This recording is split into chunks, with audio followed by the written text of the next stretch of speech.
Hello, everybody. We're getting started Hi. soon. Making sure just the last few things are checked off here. I mean, Dan does not. I'm watching Dan cook. He does not seem like a person who disintegrates bread just by cooking grilled cheese. But then again, maybe he needs these. It would be a really, it would be a really good skill to disintegrate bread. Yeah. Granted, like HelloFresh, like is just such pure, like step by. It's like doing Lego, right? So it probably helps someone a lot. That kind of thing. Yeah, yes, having that stuff is very helpful. He A learned lot of people learn to cook on the doing stove? this stuff. Like this is like a good way to learn. Did he learn how to turn on the stove? That's Yeah, the it's biggest on. step. Let's go. Can't Oh, deny hey, that. guess it's on. what? Guess what just got sent to me over on Discord? Oh no. Our friend Benji sending me a little something at the very last minute. Oh, okay, well. cool. Let's do it. All right. Do it. Thanks, Benji. That was 2003 video games. That's right. Oh, tree. Yeah, I get you. I'll get you. Okay. Okay. Yeah. Okay. See, Mike, I told you. What? See, nothing happened. What? I did that thing I told you I was going to do, and nobody even realized.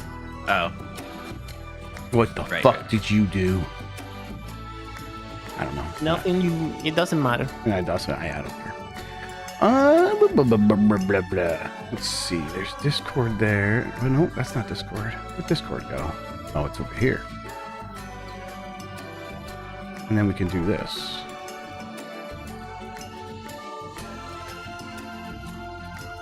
We should get Columbros You should get it. overlay. Yeah, that's actually a good idea. Okay. Podcast stuff. Game of the year 2003. That looks good. Okay. Let me tweet and then we'll get started. yeah, I got it. I have to tweet. I'm still hearing that music, by the way. Yeah? Cool Yeah, story, bro. Just saying. Some jams, dude. We're just chilling. That's interesting that you hear music. Should get that checked out. Christian, Yeah. for the past 6 months, you've been hearing this music, and only you. Oh shit. I do speak to myself all the time, so I'm not totally adds up. Some people might have heard some of that a couple of weeks ago when I forgot to turn off my mic.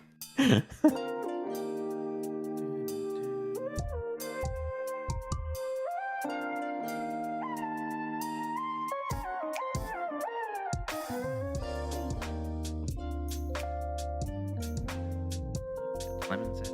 What is this?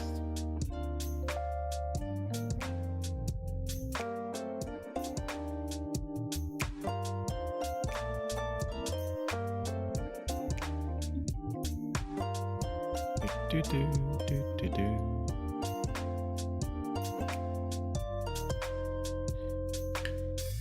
Ricky, when I catch you, Ricky. Ricky, when I catch you, Ricky. You have a stroke over there? Ricky, when I Young. catch you, Ricky. No, this is no lo-fi. Wait, is it?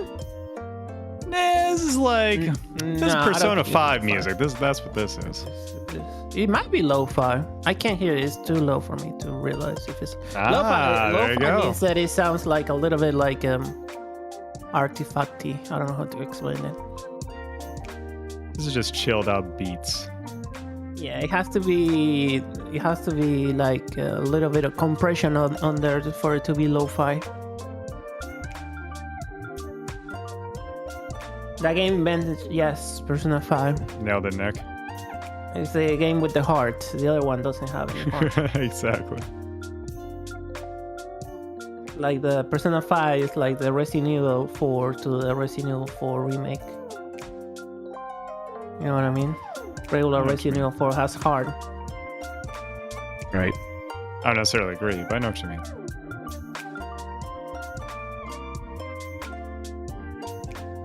No Okay. game fire, but Mike did go on Twitter to say that he was on. Okay. I think I'm ready. Think I'm ready. Are you really ready? No. Did you tweet? I tweeted. Did you? I tweeted. What the fuck do you want from me? I don't know. Oh, okay. 10 seconds ago. I see. That's Oh, where yeah, you that's why I took up said your I was ready. masterpiece. That's what the words "I'm ready" mean. All right. Yeah. That's Well, funny. with you, there's room for interpretation. Sometimes. Was it on Threads? All right, that's how it is. How about Blue Sky, motherfucker? You guys hear that? Yeah, I heard that. Yeah. Yes, sir. Heard that. I think chat heard it even. That means we're ready. How about Beehive? Yeah. It's good Mike, I'm going to timing. count us in. You ready? Yeah, I'm ready. I'm ready to go. Yeah, do the shit. All right. Starting in 5, 4, 3.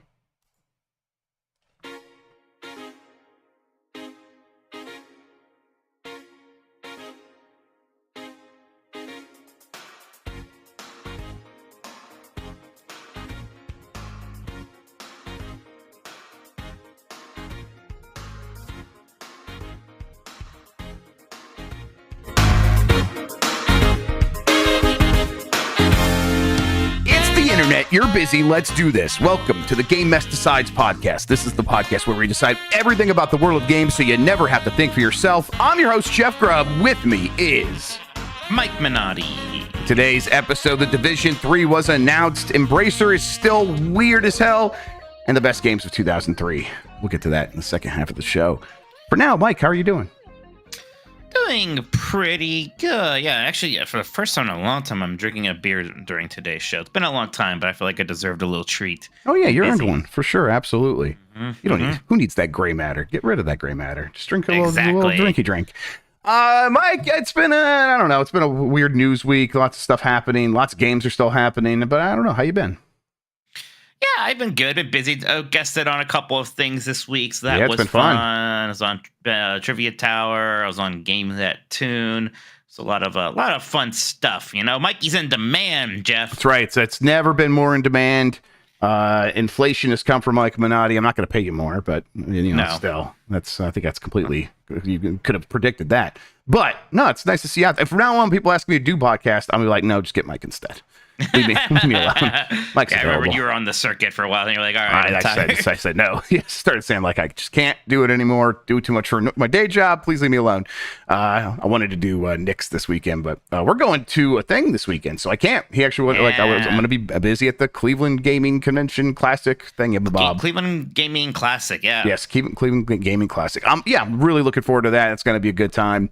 Hopefully we'll get there and there'll still be plenty of good deals, fun stuff. Yeah, because there's like an early day out tomorrow night, so I don't know what the heck that means. I'm hoping the vendors aren't cleaned out. I assume it'll be fine if it's going till Sunday. But hey, I'm bringing some money to spend, Jeff. I got spending money He's for got this. spending money. He's going to spend it. I'm looking forward to seeing if we can find any treasures for you. That'll be a good time. Maybe we can find you that Mortal Kombat Special Forces you keep talking about for some reason. So. I think you know what? I have an enclosed package, but I think I already own that game. That's Actually, impossible. haven't opened it yet. That's weird. Did you order it or something? I don't get it. I don't know what you mean. Yeah. I have 5 packages from you guys, all addressed to Major Mitch Tokoto. Listen, it's attention to detail over at Giant Bomb. What do you expect? Incredible. All right, Mike. First, I want to thank everybody for joining us. And then I want to tell people how they can get more from me and you by joining the Discord at GameMess.net. Give us a good rating wherever people are listening. You can hit that like button on YouTube. That helps people find the show. Thank you to Carlos Ayin, who is Insane in the Rain Music on YouTube for the use of our theme songs. Thanks to 1UP versus CPU for our artwork. You can find more of him over at 1UpVersusCPU.com. We are on Spotify, Google Podcast, Apple Podcast, and wherever pods are caught. Thank you to the mods, and you can support the show by going to patreon.com/GameMess. That gets you access to the private channels in our Discord, the monthly Q&A, participation in our monthly Game Club discussions, 1 month early access to new episodes of Game Mess Jeopardy, and Columbros, and of course, all of our shows ad-free. Mike, we got some news. You want to talk about it? Yeah. The Division 3 was announced in a press release. It's interesting. Yeah, kind of in a tweet. This makes me think Ubisoft's like, hey, I wish our stock price was doing better. Investors think we don't have a lot of stuff coming. What if we just told we have stuff coming? It's like, that's what this makes me think of. You know, it's part of like announcing who's going to be in charge of the division now. Yeah. Like, yeah, this person's in charge of all our division projects. By the way, that includes the Division 3, which, surprise, we are making. Right. Not very surprising that they're making another Division. I guess maybe a little surprising. Not surprising in terms of like, I'm shocked they're doing that. I mean, they're making that mobile one, which I actually played some of them, and it's pretty fully featured for a mobile game. Division 2 did pretty well. It never like got to Destiny level, but not bad. It certainly was like better than an Anthem, better than a lot of these shooters do. Also, it was a good game. Actually, I always liked it when I played Division 2. It was a good improvement from Division 1, so I'm kind of looking forward to a Division 3, to be honest.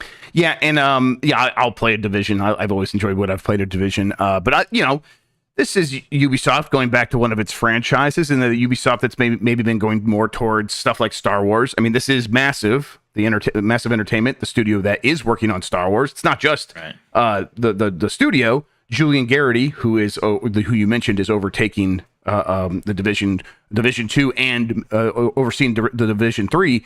He is the person responsible for Star Wars Outlaws. So it's like, okay, yeah. So they're not just going to be like, well, we're all in on Star Wars now. Even if Star Wars Outlaws does great, we're still going to make it a Division game as well. It's like, okay, I guess I did always expect that to be the case. But it is, I guess, I thought there was a possibility maybe they would lean away from their own stuff a little bit more, since they're so focused on Assassin's Creed as like, that's the thing Ubisoft makes, and then we're going to do a bunch of licensed games.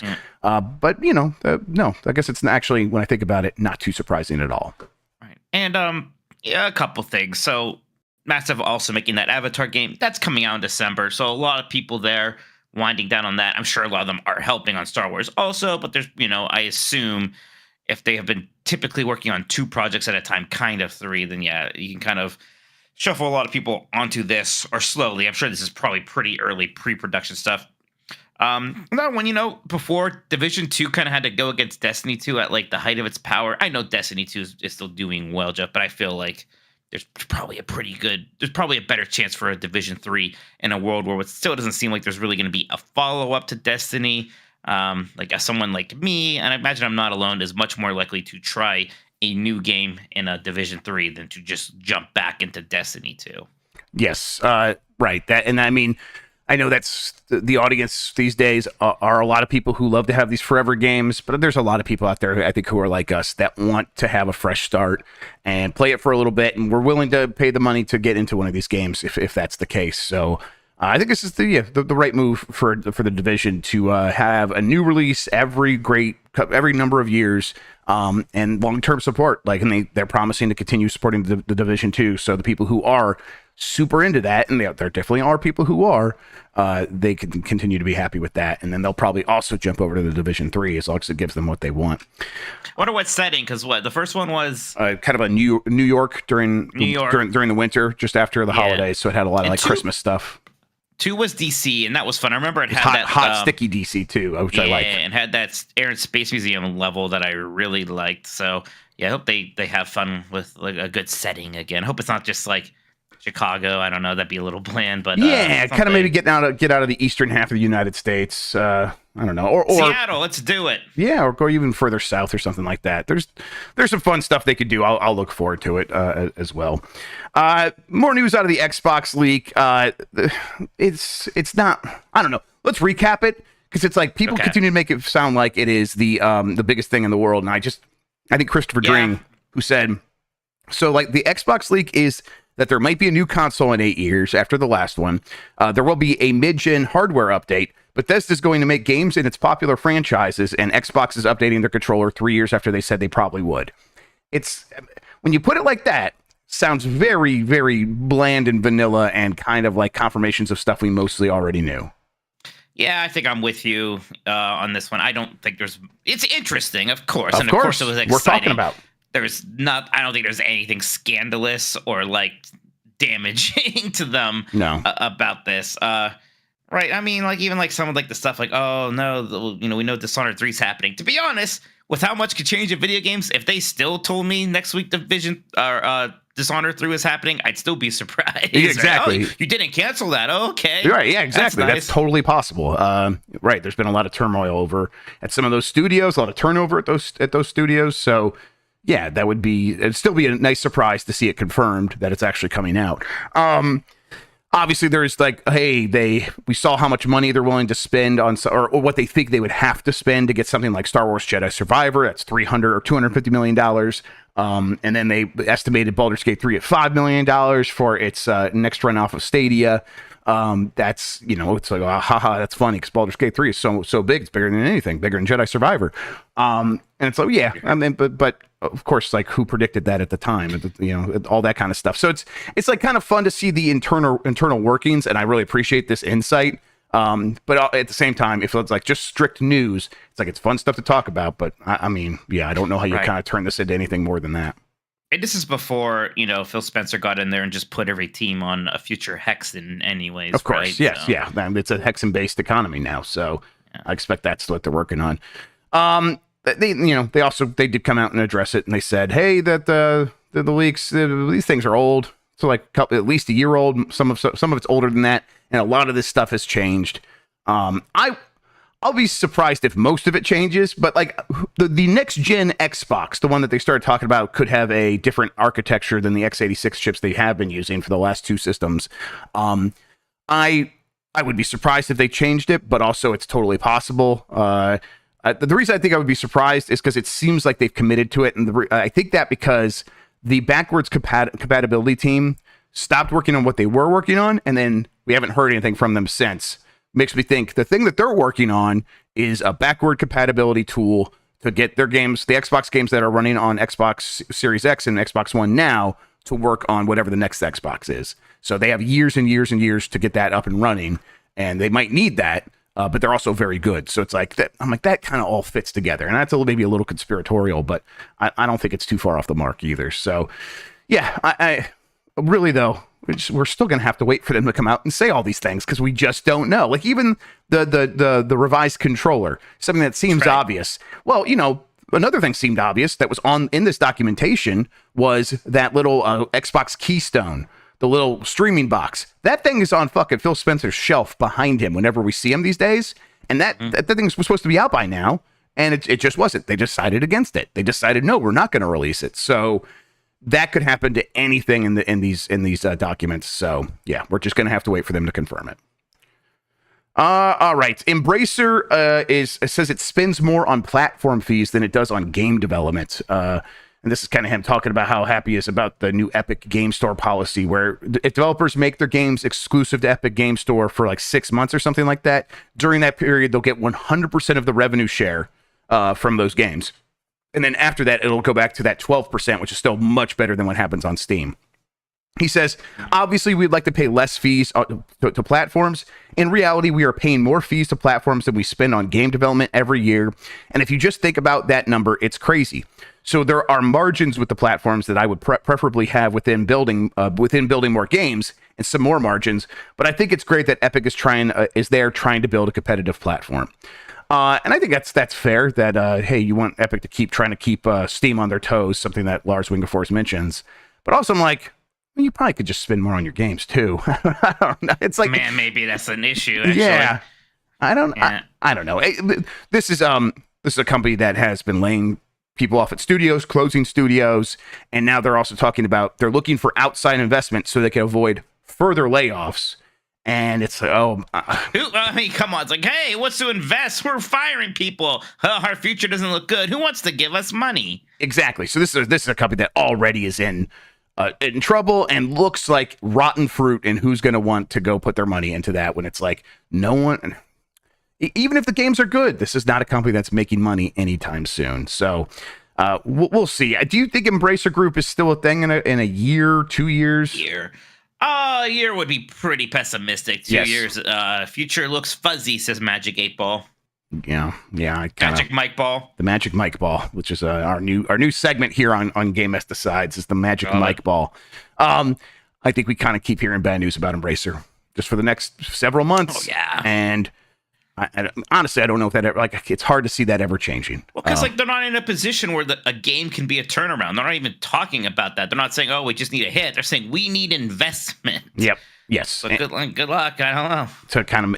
And that's the investment just to keep people around, not to start big new projects. It's to keep what they already have afloat. That looks rough. Finally, here, Glenn Schofield is leaving Striking Distance. Glenn Schofield was the CEO and founder of Striking Distance, the studio that made Callisto Protocol. It definitely failed to meet expectations. Remember the first couple of weeks we were hearing it's sold about 2 million copies, and everyone was expecting it to sell closer to 5 million copies. And the reason they were expecting that is because they spent a lot of money on the game, north of $100 million. So the game is considered internally at Krafton, the PUBG company, to be a flop, and now the leadership, and it's not just Schofield, a couple other, the CFO and the chief operating officer, I think, also both left, and now they're being replaced by. Yes, so I'm getting a note here. They should have kept it in the PUBG universe. Of course, famously, this game was going to be in the PUBG universe, and then a few months before release, they're like, actually, we're not going to do that anymore, and I was furious. I wonder what that would have looked like. I wanted to see one notepad somewhere. Yeah, I was so desperate to see what that even looked like. Yeah, cowards. No fun allowed. But yes, this is the studio's not closing though, at least not yet. There is the chief creative director or whatever is taking over the studio. So it's like, does that mean they're just going to keep updating this game and then it'll just fizzle out, or is this studio going to make something else? We honestly have no idea at this point. But I don't know. The big games like this, you kind of hope that like a studio like Striking Distance could come along and make something that is going to be this successor to Dead Space. But we've seen this before where that rarely ever works. And maybe not rarely, but it's a difficult thing to pull off, right? It rarely works, I think it's fair enough to say. Yeah. And I mean, the funny thing here is that it kind of worked well enough. Like, you got sevens and you sold 2 million copies. The problem here is, what were you expecting? How much did you invest in this idea? It's probably too much. And a part of the pitch was that it had to be this like real AAA pretty game. I think that's a flawed pitch with a new studio and a new IP. And maybe at the time you said, well, it's kind of those things, but it's mostly a Dead Space. But then it doesn't play like a Dead Space, right? It doesn't have that kind of shoot the limbs off stuff, right? So it kind of wanted to have its cake and eat it too, with calling back aesthetically and then marketing to Dead Space as much as possible. But then the gameplay kind of being this weird beat 'em up thing that threw a lot of people off. So yeah, I think it struggled. Kind of plays like Punch Out, right? That like the people compared it to like a Punch Out. Yeah, but not in like that sounds great. Right. You say it like that, in a way, like, what the fuck am I playing Punch Out? Like that's kind of how they meant it. Man, I mean, come on, 2 million. If you had showed me like that first trailer, it told me this game's going to sell 2 million copies, I would say, wow, good for them. Yes, and I mean, I think the problem is like it takes that much money just to get to 2 million copies, and that's rough. But I mean, we also always say on the show, like new studios come along, and like all those Star Wars games, they got canceled at EA. Like those who weren't even new studios a lot of times. Some of them were, some of them weren't. But the reason they got canceled is like, this is new to us, and trying to pull off a game like this is going to take a lot of money, and then we might only get sevens and might only sell something like 2 million copies. And a company like EA is like, but fuck no way, we're not doing that. But it's like you kind of have to go through those growing pains to get to the next game that can be even better. And, that's not always how it works. I mean, you could just look over Respawn. That's not the trajectory that the Star Wars Jedi games followed, but a lot of studios probably would follow that. It's just those games often get canceled. We'll see if this studio does get a chance to try this again. If they do, though, it's got to be a much more affordable project, right? If we get a Callisto Protocol 2 or some new game from this studio, there's no way they're going to get a $100 million budget, right? No, there's no way. They're going to have to figure something out. They're going to have to streamline something.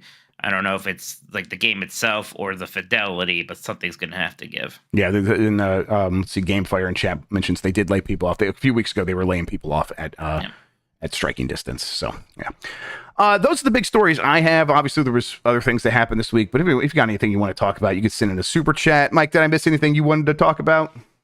I don't know. That's what I want to hear. That's exactly what I want to hear. I'll say I've been playing Phantom Liberty. Reviews are out for that. I'll talk a little bit about that and what we've been playing. But I've been playing Separate Ways, the Resident Evil 4 DLC, and the Crew Motorfest. We're going to talk about that later. I guess, I mean, TGS has been happening. There hasn't been necessarily crazy news out of there. Octopath but Traveler some 2 coming to interesting Xbox. Yeah, some the first Phoenix Wright trilogy coming to Xbox. That's Game fun. Pass. That's coming to Game Pass. So is some Game more Pass. Yakuza stuff, or like a Dragon stuff, I should say. It's those kinds of announcements. I mean, there was a lot of gameplay for Dragon's Dogma 2, which I think looks really good. Excited for that. But I never really played much Dragon's Dogma, and I kind of want to go back to that and play it. But who knows when I'll have the fucking time? Yeah, it's Octopath Traveler 2 for PC. It's I coming to don't know if PC they as well. announced that. Okay, yeah, Yeah. cool. I thought it was already Yeah. on PC. Wasn't it already on PC? I think it's already on PC, Christian. I saw Xbox and Windows announcement trailer. Oh, it's probably it's probably Game Pass for Like Game Pass Windows, PC or something like yeah, that. It's already on PC though. Yeah. But Okay, yeah, you know, now I'm thinking about the funniest thing from the leak was when like people like ran the news story of, well, it turns out that Elder Scrolls 6 is going to be exclusive to Xbox. No fucking way. shit.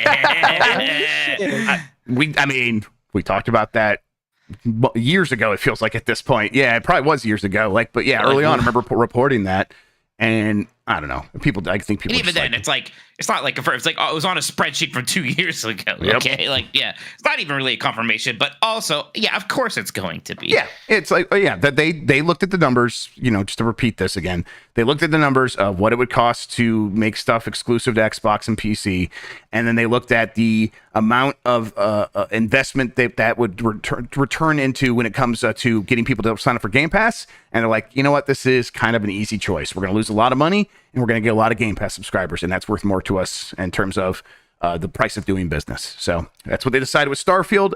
Nothing has changed when it comes to Elder Scrolls 6, at least so far. That stuff could change, but right now it hasn't. All right. Want Yeah, to do some super chats? Or Yeah, do you want to take a break? What do you want to do? Let's super do chats first. No, let's do a quick break, and then we'll get the super chats. We'll be right back, everybody. Yes, sir. Done. Then done. Yep. Awesome. All right, let's see here. Everybody stick with us. We're going to get right back to the show unless you need a break or anything. No, let's go for it. Okay. Let's get right back into it right now as I do this and do that. Okay. Mike, we got a handful of super chats. I would love for you to read them. Big Jimbo Ryan says, Sean, congrats on your new job. Mike, sweet, clean bill of health. Thank you. Christian, you're my favorite mod. And Jeff, so thoughts on Alucard Wow. and Call of Duty? Smiley face. Jim, why are you mad at me now, man? Thanks, I Jim. thought we were getting Big closer. fan. Jesus. Nick, Wait, sorry. Wait, Alucard's in Call of Duty? What the fuck does that mean? I don't know. I thought you knew. No, he's no, I don't know anything about Which this. Alucard though? Alucard, Call of What do you mean, which one? Well, There are multiple Alucards. yes. Are there? Well, not only on the gaming world, there's also like Well, anime what the fuck? Alucard. This is not the right Alucard.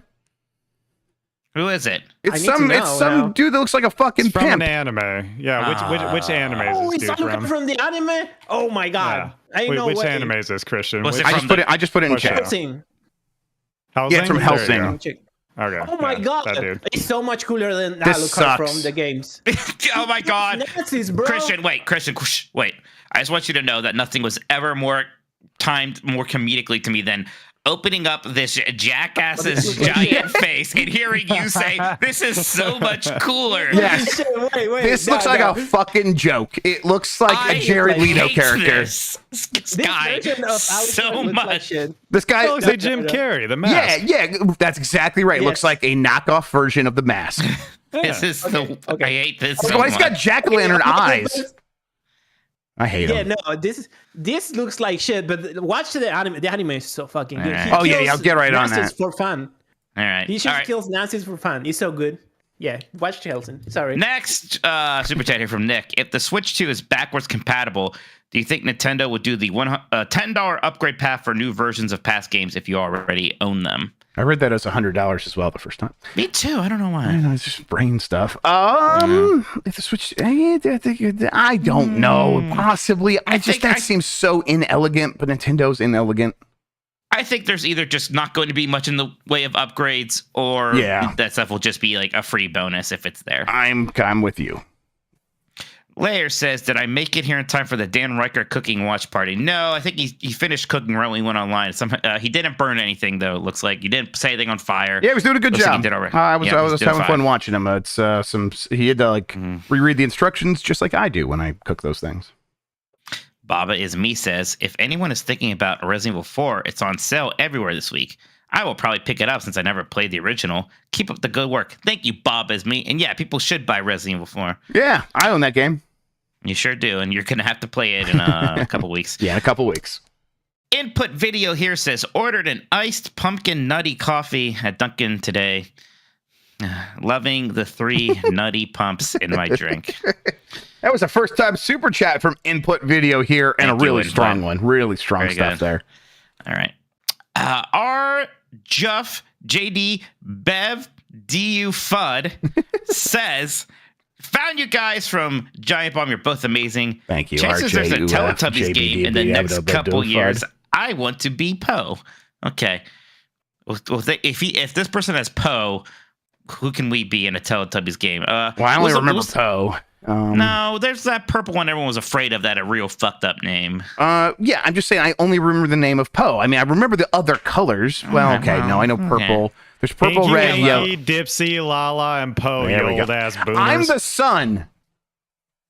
Are you, wait, to be clear, Sean, you're making fun of us because we don't know the names of the Teletubbies. Yes, I am rubbing my youth in your face. Okay. Yeah. What'd incredible. you grow up with? What was your like preschool Ghostbusters. show? Barney's was the preschool thing. Babar. Barney's was the preschool What's thing. that? I watched Damn, Babar. I had Barney's HBO. old. Yeah, I know Barney's old. I'm old. Next up Babar's here. way older than that shit. Oh, Babar. I remember Babar was the Arby's kids meal toy for like 5 Yeah. years because they had nothing else. That's why Arby's rules. They could get no other sponsorships. It was just Babar. That's, they don't need anything else. The strength of their food is Yeah. enough. What was Babar? Babar was just an elephant that wore a crown for some reason. Yeah, I think it was King of the Elephants. Yeah. Yeah, okay. Well, listen, I'm not saying it was some fucking like No, I'm not banger. laughing at you. I'm not laughing at you. You I'm leave just my laughing. elephant You're friend right. alone. I'm not laughing at you. You're correct. I just find the concept of Babar really funny. Yeah, but he's not. He's cool. Yes, I agree. That look up. We got to bring back Babar. Yeah, Babar in Call of Yeah. Duty. Let's go. Phantom23 says, just wanted to write in to tell Mike that a really good 8K version of Phantasmic from Disneyland is going to be posted on YouTube very soon. Okay. I wonder, is this like official Disney stuff? Is this before the Dragon caught on fire? I don't think they've even been running Phantasmic. Is this you talked about this on one of your episodes of 90s Disney, I think, recently. What you're asking, what is Phantasmic? Yeah, I'm trying to like place it. It's like it's like some show you watch and then the dragon comes out. Is Mickey in the robes in this? Yeah, Mickey's in the robes at one point, and he's Okay. kind of iconically in his sorcerer robes in this, yes. Okay. El Grug says, what happens first, a 2D Zelda or a new Star Fox? Also, given the injuries to the Browns, congrats to Jeff winning the football bet from 2 weeks ago. Man, that was not a feel good happy game for the Browns on Monday. I have still not seen the injury, and I don't want to watch it. Somebody was like showing me the phone, and I saw like a second of it, and like instinctively closed my eyes. Like, no, can't no see thanks. anymore. It's already so displaced his knee, and there was so much more video left. I was like, nah, don't want to see how far that's going away from the joint. I heard the crowd reaction when they watched it live, and then I think Troy Aikman was like, "We're not going to show it," or Joe Buck or someone was like, "We're not going to show it to you," but you could hear the crowd react, and they were just like, and it's Pittsburgh crowd, and they're like, "Please don't show this to us!" Oh my god! Yeah. And I'm like, "Okay, Yes. fuck, man, please no." Anyway, so what's first, new 2D Zelda or new Star Fox? I ain't gonna do 2D Zelda. I'll say new Star Fox, and then to be a contrarian. Fair enough. How Yeah, about you know what? Both are just as likely. It seems like actually. Jerry says, hey guys, just want to remind you that Batman Dark Tomorrow came out in 2003, so you can plan accordingly. Keep up the great work. There we go. Best games of 2003. Let's go. Yeah. Nintendo says the Apollo Justice trailer was fantastic. Why are there a ton of games releasing in the last week of January? First week of February time period? I didn't see the new trailer. I mean, I played all those games before. I'm very excited. I mean, I'm not excited. I'm not going to lie. I'm not going to go play those games again. Visual novels, I love them, but I don't necessarily need to play them again. Like maybe like in like 15 years. Like there was a point where kind of what you did with your adventure Phoenix Wright games. Like Yeah. Some point maybe I'll play those games Sure, I get again. it. You have a good memory. But, That's your curse. Yes, exactly. So it's just going through dialogue options. But hey, I liked all of those. I mean, Apollo Justice is good. I actually liked the 3DS one's a good bit. Dual Destinies and Spirit of Justice, fun stuff. Do you think there's any chance you're gonna like? How much of Phoenix Wright have you ever played again? Remind me. 0? You think Zero. you'll like try Phoenix Wright 1 if it's not going to be on Game Pass? Sure. I probably wouldn't even play it on Game Pass. I just need Sure. I just need a reason to go try them. I bet I'll like them. I think. I say zero. I think I started one of them once when I like had a hacked DS at some point. Yeah. But I just at that point it was like there was so much on offer that I tried something else immediately after. Sumi Mech says, using my first super chat to say that Alucard from Hellsing is super cool. It is the best version of Alucard. I love the show and what you all do. Thank you, Mex. Well, if you guys say so. What did Rebecca say? Have fun, I guess. Have fun, I guess. That's it for the super chats for now. Thank you all so much for all of those. Appreciate it. Thank you. All right. Well, okay. No, So, I'm not gonna take this fucking Alucard slander because of fucking Call of Duty. I was about to move him, but you need him in here, huh? He's getting pretty talky for the guy who's just supposed to be in the back recording. yeah. Listen, Mike, you got to do what you got to do. I understand. I'm trying to look at like what was the first appearance of Alucard, like as a concept. I think he was in an official Dracula thingy at some point. Yeah, he was definitely. I mean, he's definitely in Son of Dracula. Like I remember that. Yeah, Son of But Dracula. I'm like, is he? Was he in the books? Like, is he in the public domain? Really my question. Books? Like I assume I don't know if book form there were sequels to Dracula. I think maybe there was just a book called Dracula. Then we only got sequels when it became a movie. So maybe the movie Bride of Dracula, whatever it's called, is the first time, right? No, Son of Dracula is the one he's in. Son of Dracula, excuse me. Okay. I want to watch like some old like Universal. Yeah, monster kind of. movies. I've been in the mood for fun. Universal monster movies as well. This is why it's a shame that we didn't get the Dark Universe, so we could get a whole new series of monster movies. Yeah, but that new Universal theme park in Orlando is going to have a classic Universal Monsters section next to Nintendo World. So Yeah, but I need my Tom Cruise. I do. Well, yeah. Okay. You know what? Let's take one more quick break while we get set up for the next half of the show. We'll be right back after this. I'm going to check my stock real quick to make sure. Christian just sent a super chat. That's the money I just sent him.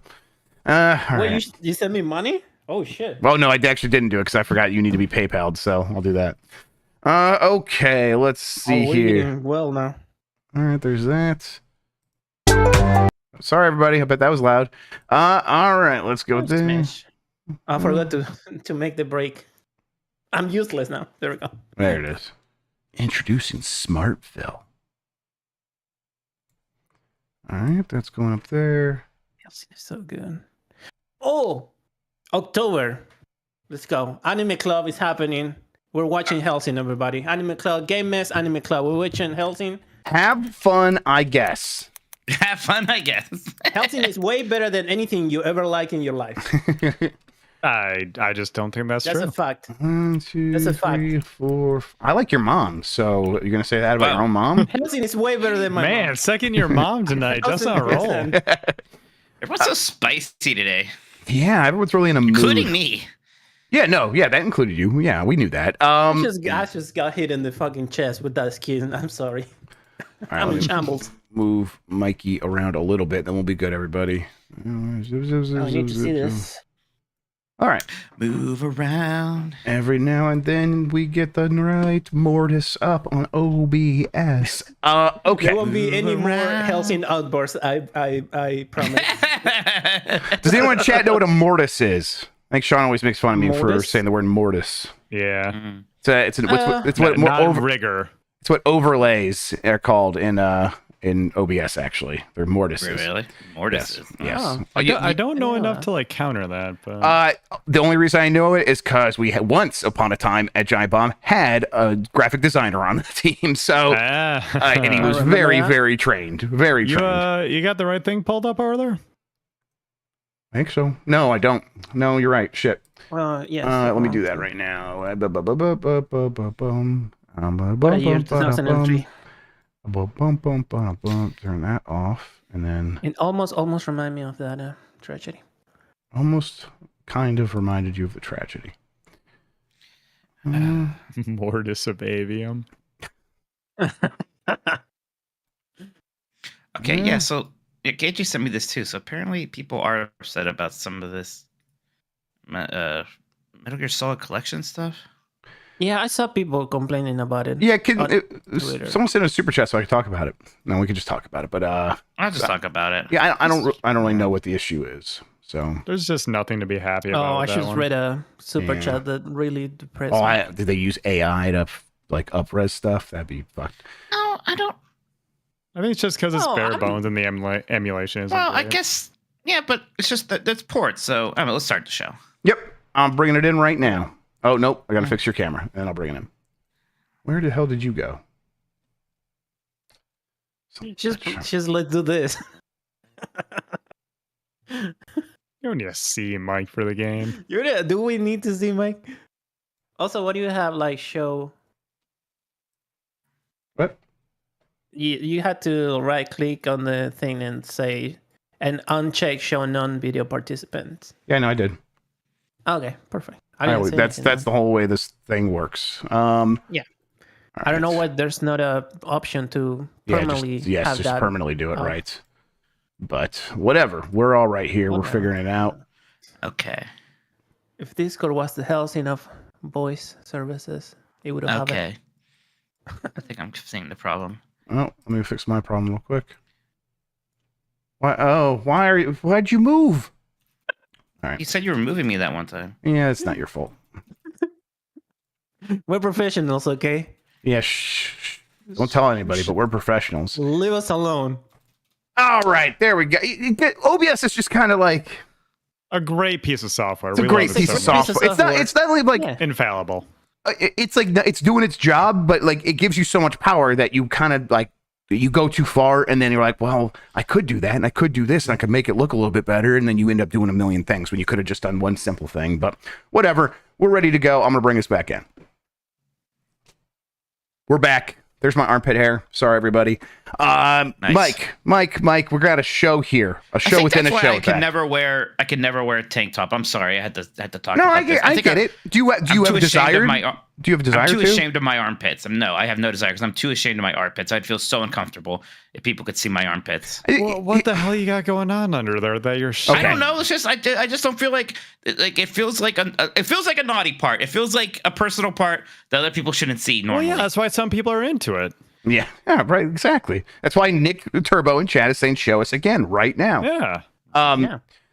Mike, listen, if you wore tank tops, all people would be talking about is your body hair. Like it would I just mean, be a whole also thing. I also have incredibly like hairy shoulders Yep. and other things. Jesus Christ. See, that would happen, and I don't want to deal with that. I don't want to have to deal with that on your behalf. That's Yeah. my That's your position. shoulder? Yeah, Wait, I told you didn't know? Yeah, oh yeah. Okay, all lot. right. I Everyone- well, I told I did mean, I I tell you knew guys I had to, this. I Everyone had to just- shave some of my chest for my sleep apnea test because I had to put like another a head. monitor here.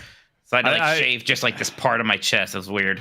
I saw that poolside stream though one time. I was just like, "There's no way. This is doctored. This can't Very be right." no, I'm very hairy.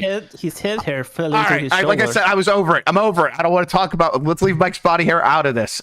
Anyways, I'm trying to parse through. Yeah, what's going on So- with Metal so- Gear Solid?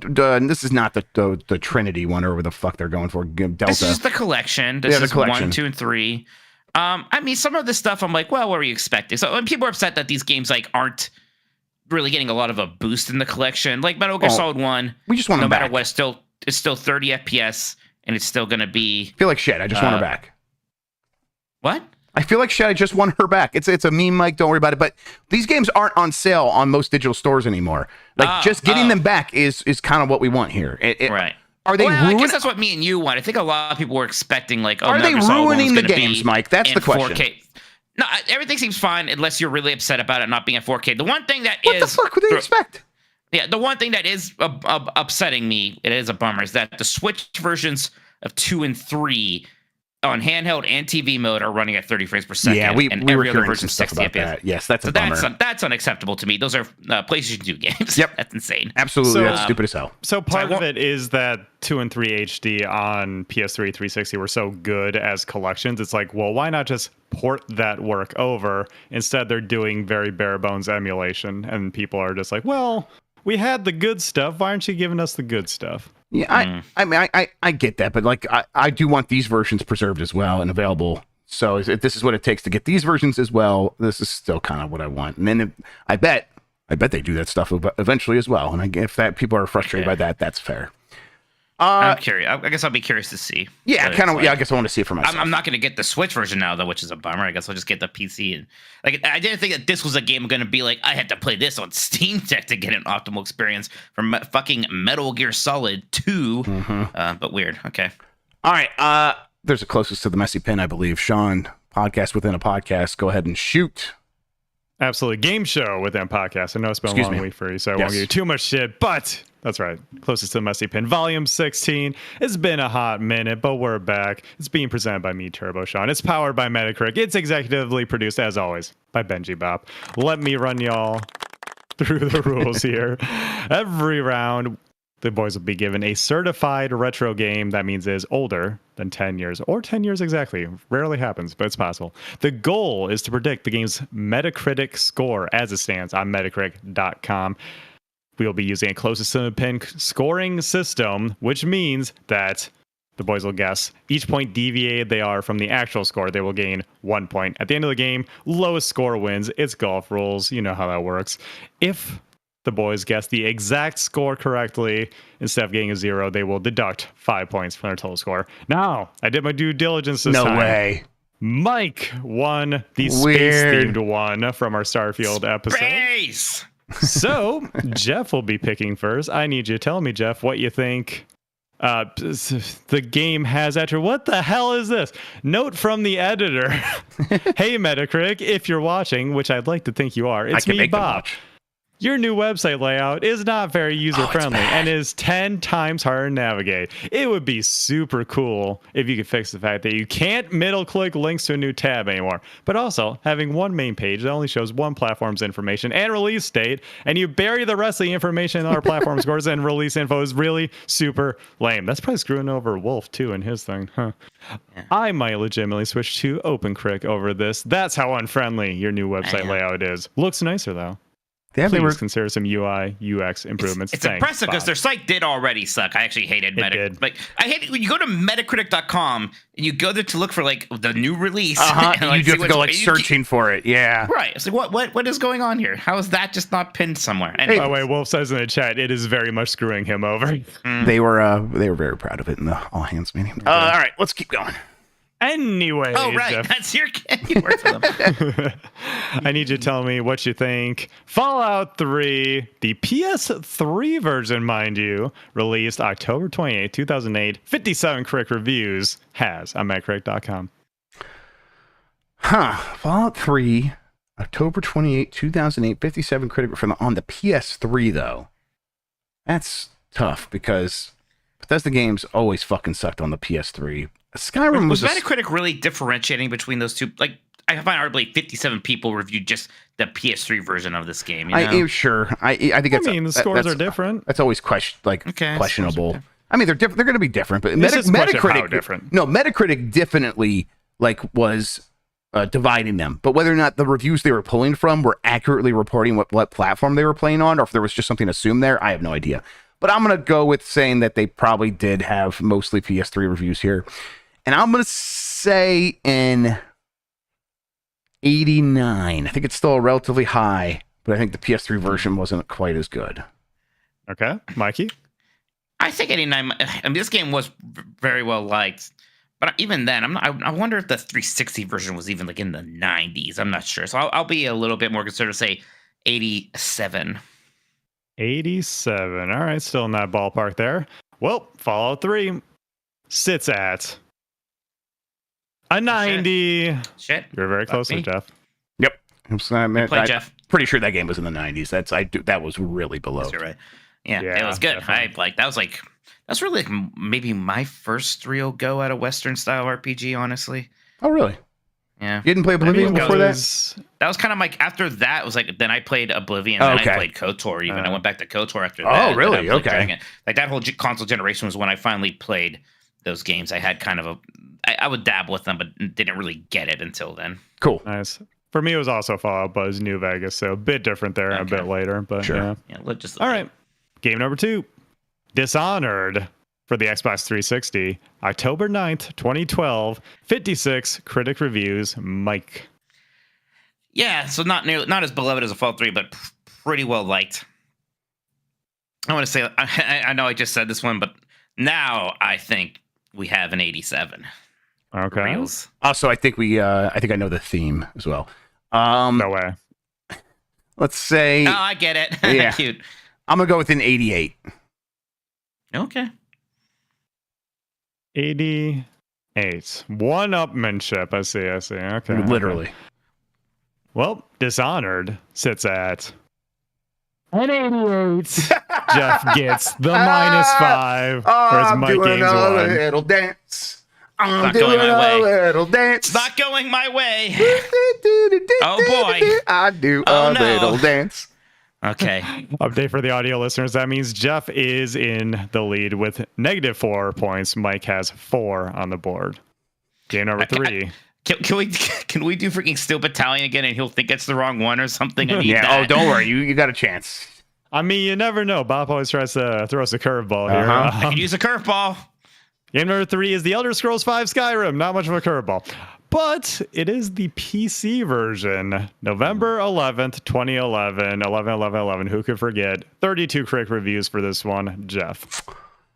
The PC version of Skyrim, I think I remember moving my save from Xbox 360 to the PC because it was even more beloved. I'm going to go with a 93. God, that's what I wanted to say. You kidding me?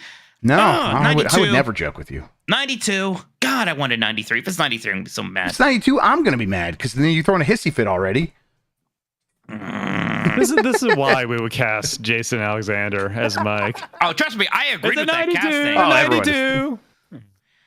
Anyways, The Elder Scrolls V Skyrim on the PC.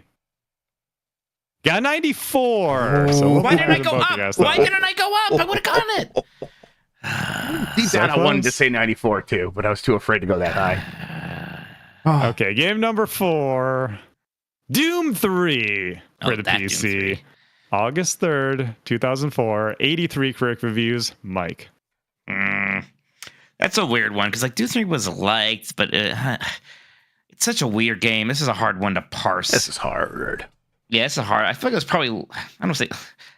This game's weird. I feel like it came out and everyone's like, yeah, and then like almost immediately the opinion lowered, and then it kind of had a glow up again. It's so different from every other Doom is the problem. It's so much its own thing. I went 86. Okay. That's a It's good probably, one. no, it's probably too low. Oh? I don't know. I'll give you a second if you want to change Yeah, it. you can No, have a let's second. just go with it. 86. I gotta go with it now. All right. Jeff? I don't know.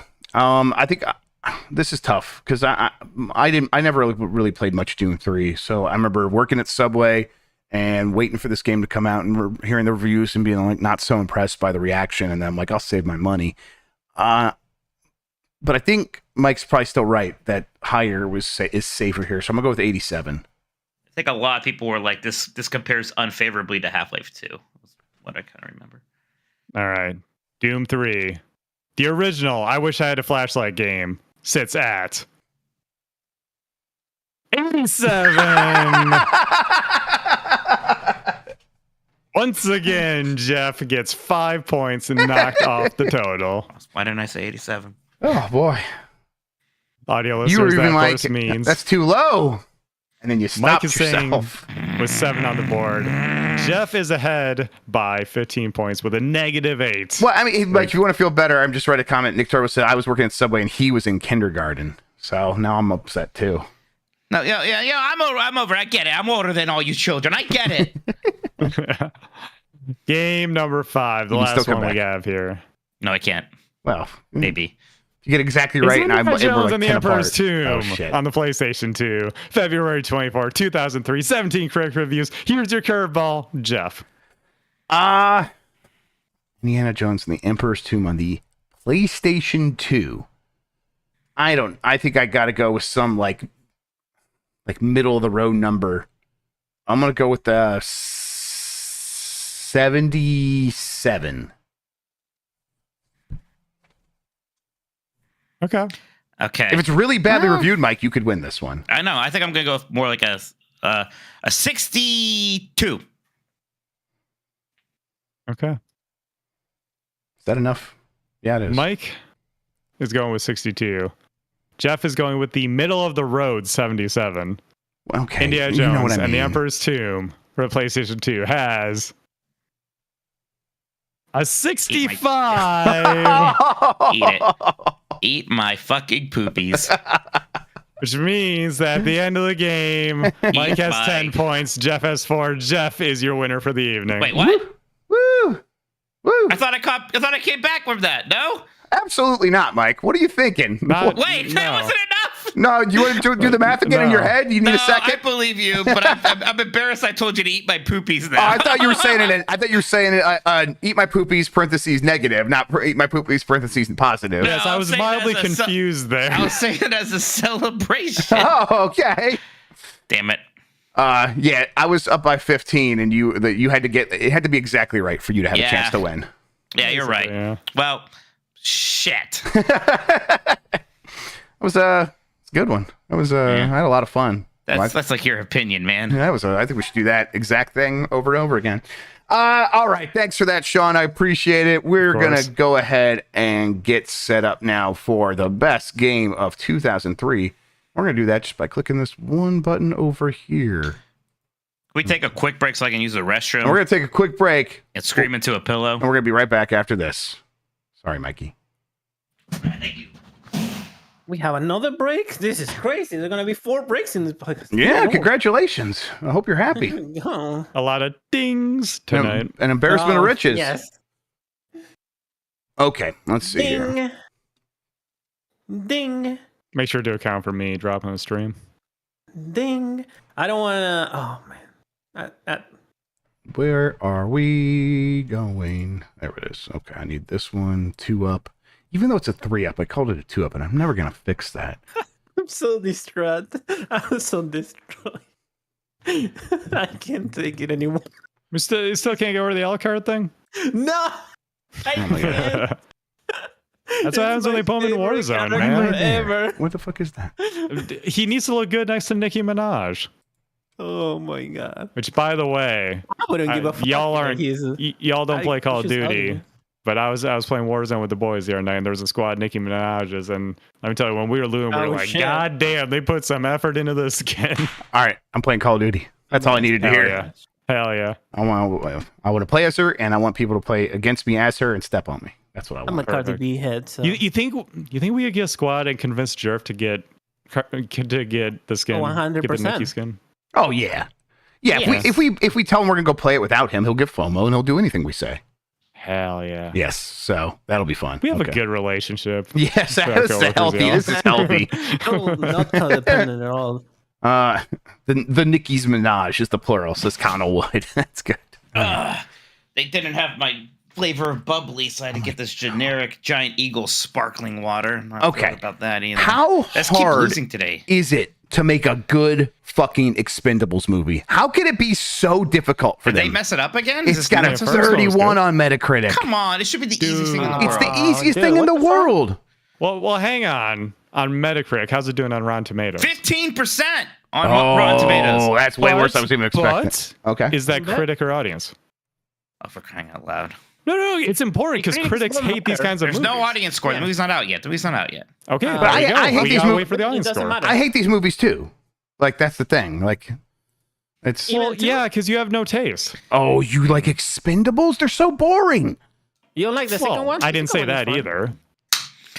He just- Both things can be true. What the fuck are we right. talking about then? What All are right. we arguing about, John? What the hell are Give me you something to talking argue about? about, goddammit. That's fair. All right, we're bringing it back in, everybody. Mike, Yeah. here you can redeem yourself by knowing the best game of 2003. We're doing It's game. Wind Waker. It's Game of the Year 2003, everybody. We've been doing this for a while. Last week was Game of the Year 2002. That was Metroid Prime. We both just screamed that one out. We're going to go through this. We're going to figure out the top 5 games. We'll talk about more than 5 games, though, starting right now by me putting Legend of Zelda Wind Waker right up here on this list. I'll Yeah, do a short list down here, but still. Yeah, didn't make it last time because it came out in Japan in 2002, but not in the US until 2003. Gosh, I love this game. I loved it when it came out so much. I know a lot of people maybe didn't like the look of it at first and came around to it. I love this game from that very first teaser trailer. I love the way it looked. I love that style. I loved how expressive Link and all the characters were. And then it played even better than that. The sailing was just so interesting to me. Link moves better. The combat just has a little bit more depth here with some of the dodges you can do. Some really good dungeons. Just still my favorite Zelda game. I keep hoping they release it on Switch as I can play it again, even though I've played through it quite a few times by now. Yeah, it's one of those. It's like a timeless game. Yeah, it's when so many timeless Nintendo games are coming out, and this is maybe the most timeless of all of them. Oh yeah, breaking news! NSO games. What's NSO games? Let's see. Oh really? Shit, they're later than normal. Let's we got. Is our today. time change in Japan? What's going on? Normally they do this at 11:45. What time is it in Tokyo? Looks like it's just one, but a pretty neat one. Kirby and the Amazing Mirror. Okay. Is on Game Boy Advance now. This is the weird Metroidvania style Kirby game, actually. Cool. So there you go. I'll take it. Yeah, sure. I'll boot that up. Anyways, Jeff. Anyways, Wind Waker. Yeah, Wind Waker, very good. It is. I love the music. I love the sailing. I love the characters. And of course, I love the way it looks. It's so good. Yes, it's just, and God, it's such a good feel to go back to that game anytime I do. So yeah, looking forward to getting a chance to do it again someday. But yeah, right now looking at it, 2003, that's easily one of the top games of the year. Yeah. All right. I have a couple things. I really like, and I think it came out this year, Star Wars Knights of the Old Republic. Yeah, that's a 2003er for sure. And, I said that I went back to this game a little bit later, right? Like after I played Fallout 3 is when I finally played KOTOR and loved it then. And then when that Switch port came out, I started it just for funsies. It ended up just playing through that whole thing because that game still actually rules. It's still the best Star Wars game. It's also like my favorite Star Wars story outside of the original trilogy. It's just a great time. It's a feel-good game. Yep. It's there's a lot of stuff that it's gonna feel, if you go back to it for the first time today, it's gonna feel a little bit weird, but it's still a super, super solid game. And in 2003, it was revolutionary, and it set up the future of what like BioWare games are going to be from that point going forward. Before that, BioWare was putting all kinds of stuff out, and then after this, it's like, well, this is what BioWare makes. The story is very cool. Your participation in that story is very, very neat. There is a lot of great characters. There's some excellent dialogue from those characters. They have strong personalities. HK-47. It's a very cool guy. I even really, really like the Dungeons and Dragons rule set it was using for its combat. You can really feel the dice rolls in this game. It's funny how that we're kind of coming back to that now a little bit, right? Yeah, exactly. And I've always loved that stuff. So when I played KOTOR a little bit later as well. I didn't play it in 2003. I probably played it. Jan, you should. Oh, Jan, I'll do. Hey, if you ever want to play through KOTOR, you want somebody to sit in there with you, you let me know, Jan. Yes, this would be a fun one to play through right now, I think. So Knights of the Old Jan Republic, Knights of the Knights of Jan Wars, Showa. Man, we'll workshop. We'll figure it out. We'll figure it out. We have the name in there somewhere. But yes, I adore Star Wars Knights of the Old Republic. I've never played KOTOR. That's good. Yeah, there it is. KOTOR. God. I wanted to play the sequel, but then I was just waiting for that Switch version to get that true ending mod or whatever. And they just said, "No, we're not doing that anymore." I keep thinking, I'm like, I'll just install that on the Steam Deck and play it that way. I'll do that eventually. But whatever. Star Wars Knights of the Old Republic, really, really good game. Is this true? Adam Sleep says that there's a HK Droids reference in Ahsoka. Yeah. I know that's just like a reference, but Ahsoka feels like, that reference. I'm like, everyone's like, what if AI starts writing shows? And Ahsoka's like, what if AI watched a bunch of like, here's 75 Easter eggs in a Star Wars show, and then they wrote a story based on that. It bums me. I'm watching Rebels so I can enjoy Ahsoka more. I started watching, and Rebels, it's a good cartoon, and Ahsoka is like quality, but whatever. Star Wars Knights of the Old Republic, very good. Fantastic. I think it's going to be on the top 5 for sure. Yep. What else you got, Mike? Soul Calibur 2. Yeah, that's a good game. We liked Soul Calibur 1 quite a lot, Jeff, and maybe the impact of this one is a little bit less, but like it's very similar to 1, just maybe a little bit better in some ways. Plus, the whole multi-console approach here was really fun, with each console getting its own character, and of course, GameCube won that battle because we had the Link in this game, which was so cool. They made a really neat Link for this also. You had that Zelda level with that orchestral Zelda theme playing. This had a really cool single-player mode.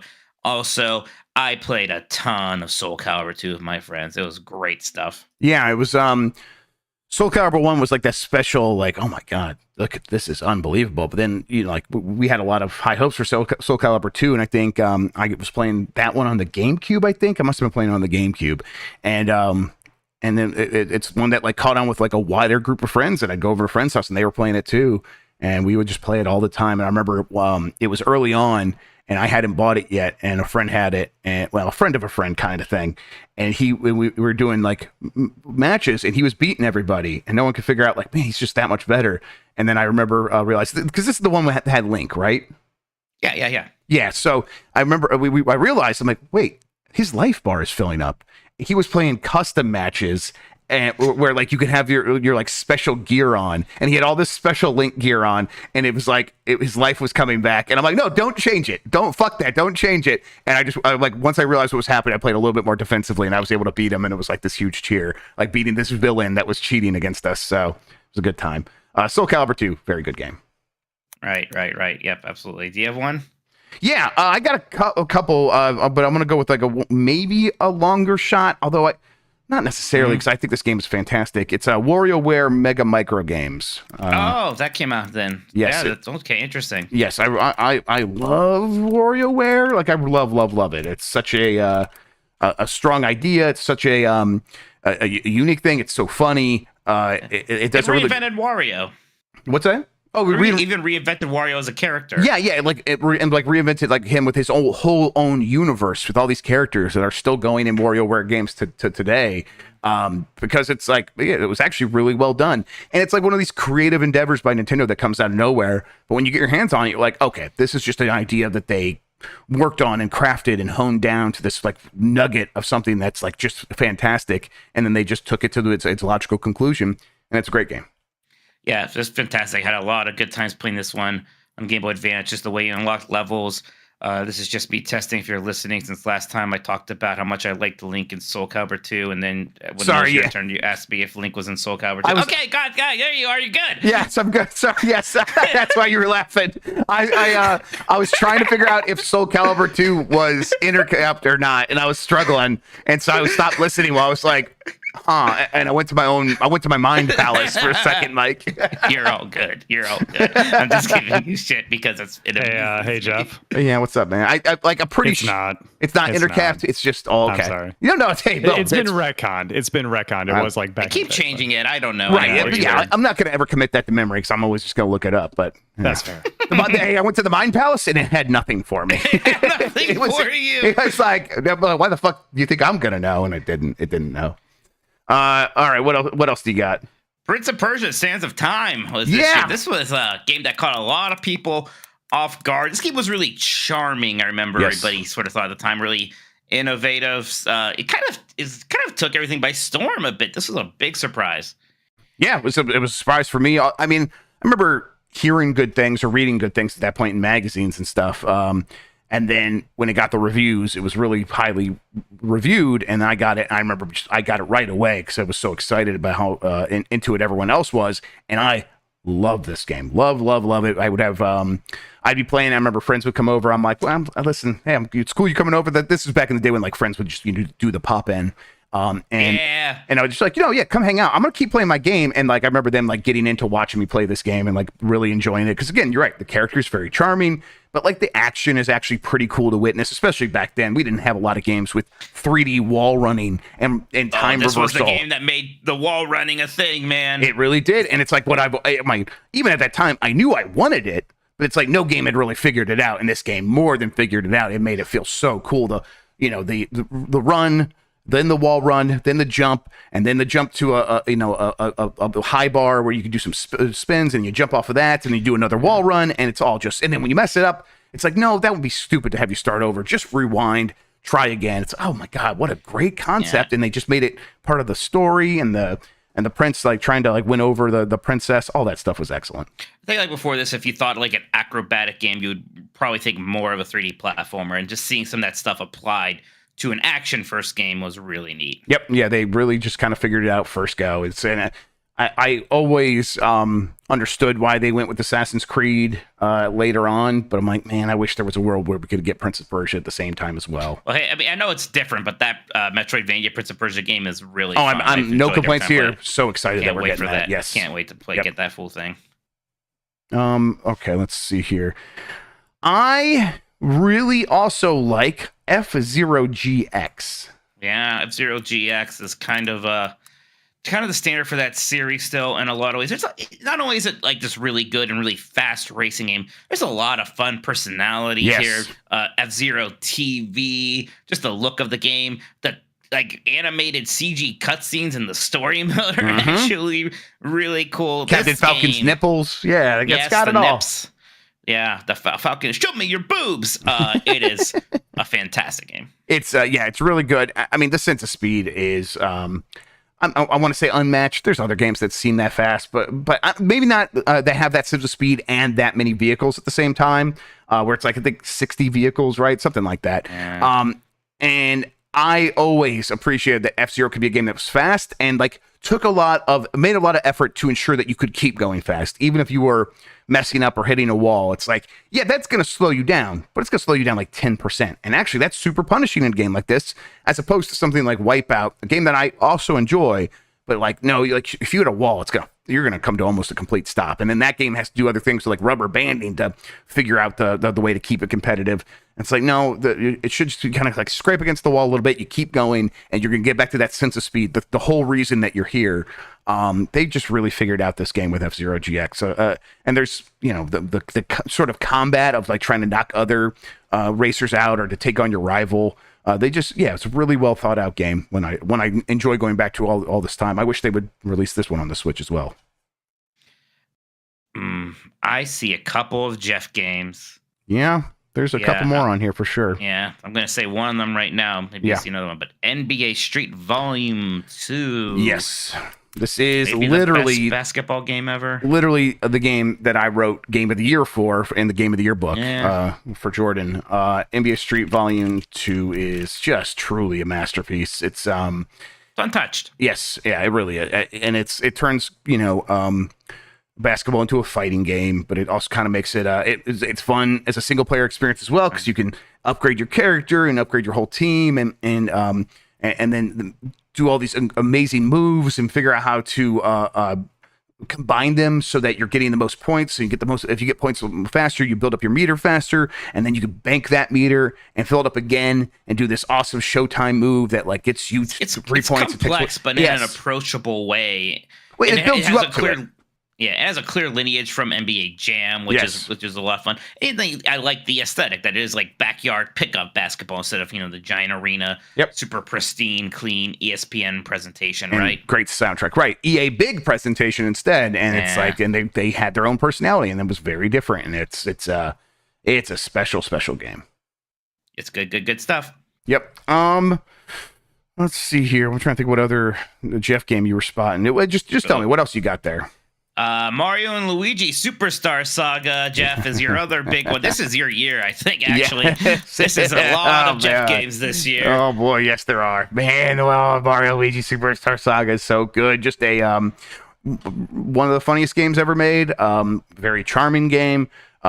Gave Mario and Luigi a ton of character without having them talk. Just has other characters talk to them and for them in a lot of ways. Prince Peasley, Fawful are just all-time great characters in different ways. I mean, Fawful so much so that they tried to shoehorn him back into almost all the Mario and Luigi games after that. It never really worked the same, but it worked really well in Mario and Luigi Superstar Saga. And it's just a gorgeous game. What just amazing looking Game Boy Advance graphics for this thing, and then great soundtrack. And of course the combat was great, and all the special moves you could do with Mario and Luigi working together, the propeller stuff.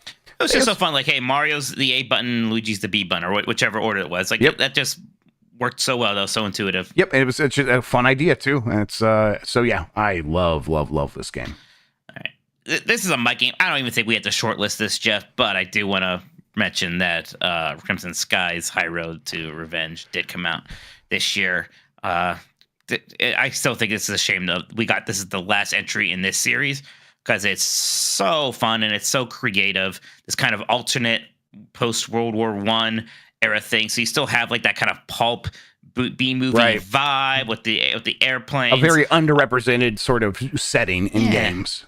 Right. And, it kind of have like these small open worlds that you explore. I mean, it basically is like a Rogue Squadron like, but just with a different setting and a different vibe and a bit more of an open structure. It still plays really well today. I would do almost anything to see this idea taken up again. Yep. I never really played much Crimson Skies, but I always appreciated the setting and the style that it went for. Beautiful Joe came out in 2003. It's a very good game. I don't think it's going to quite make it. I actually beat it for the first time this year or last year. I finally played through all of it. Really fun. Very strong creative. Personality. Yep, absolutely. Personality. I don't think it's going to be quite top 5 material. Yeah, it's one that I would probably still very much enjoy going back to and playing. But it's a lot. It's in a tough year. It really is in a tough year. Let's see. You're not much of an SSX guy as this S3 was this year. I mean, I like SSX fine. I don't think I'm going to. I like it fine too. Push for it. I like it fine too. I think it's a fine game. It's just not. I don't think it holds a candle to 1080 personally, but I know a lot of people disagree, but they're wrong. I have better taste than them. That's what that is. Beyond Good and Evil, did that come out in 2003? That was this year. I like Beyond Good and Evil. I don't go gaga for it like some people. Yeah, it's one that I think if they were to do Beyond Good and Evil 2, that's a lot like Beyond Good and Evil 1. I bet it would be very fun, and I'd be probably even more into that than I ever was into Beyond Good and Evil. A game I played a bunch but never beat, and never really was interested in beating. Aria of Sorrow. Yeah. Pennsylvania, Aria of Sorrow. That's a great game. That's a very good game. It probably is the best of the GBA ones. Yeah, even though in terms like of there's just something raw quality, yeah. Right. And then there's like things about both Circle Moon and Harmony Descendants I kind of like better. This is probably the best overall package. It's also the one that is the most like, hey, we made a sequel to Symphony of the Night, right? Like that's the vibe here, and it's really neat. Yep. Fire Emblem came out on Game Boy Advance. I never played this one much. I liked it. I think Sacred Stones was better. There's a few things like we gave Ratchet Clank some love last time. Going Commandos this year. I like it, but it doesn't stand out to me as much as the original for whatever reason. Jak 2 is this year, and I like Jak 2. Some people love Jak 2. Right. I think there's a split in that community. I think like if you like Jak, you like all of them. But I think some people prefer the style of that first game, which is much more just a Mario 64 clone. That's me. And some people really like the weird direction it went to with 2 and 3, where it has like some GTA elements. I still like those games, but I prefer the original. Let's see. Double Dash. Did that come out in 2003? Yeah, it did. But my stance on Mario Kart, like even my favorite Mario Karts are like an 8 out of 10. And I like them fine. And I don't. These days, I guess. At the time, I thought Double Dash was pretty good. But these days, I don't really enjoy playing it very much. It doesn't play nearly as well as 7 and the other ones.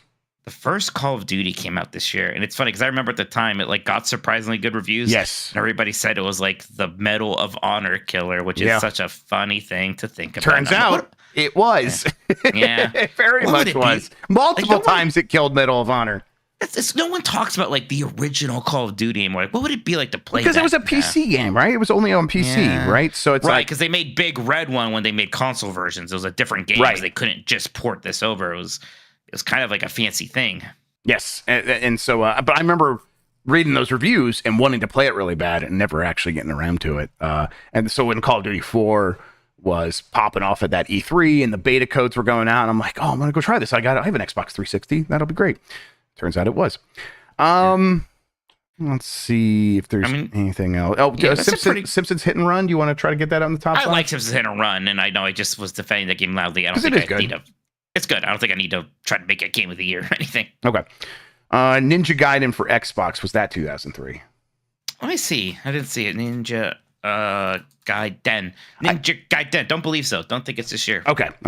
Cool. All right. Well, then, yeah, I think we got our list here, and we can work. Why don't we look at what the podcast producers have to think? See what. Yeah, that sounds good. Let me just double check here. See who is.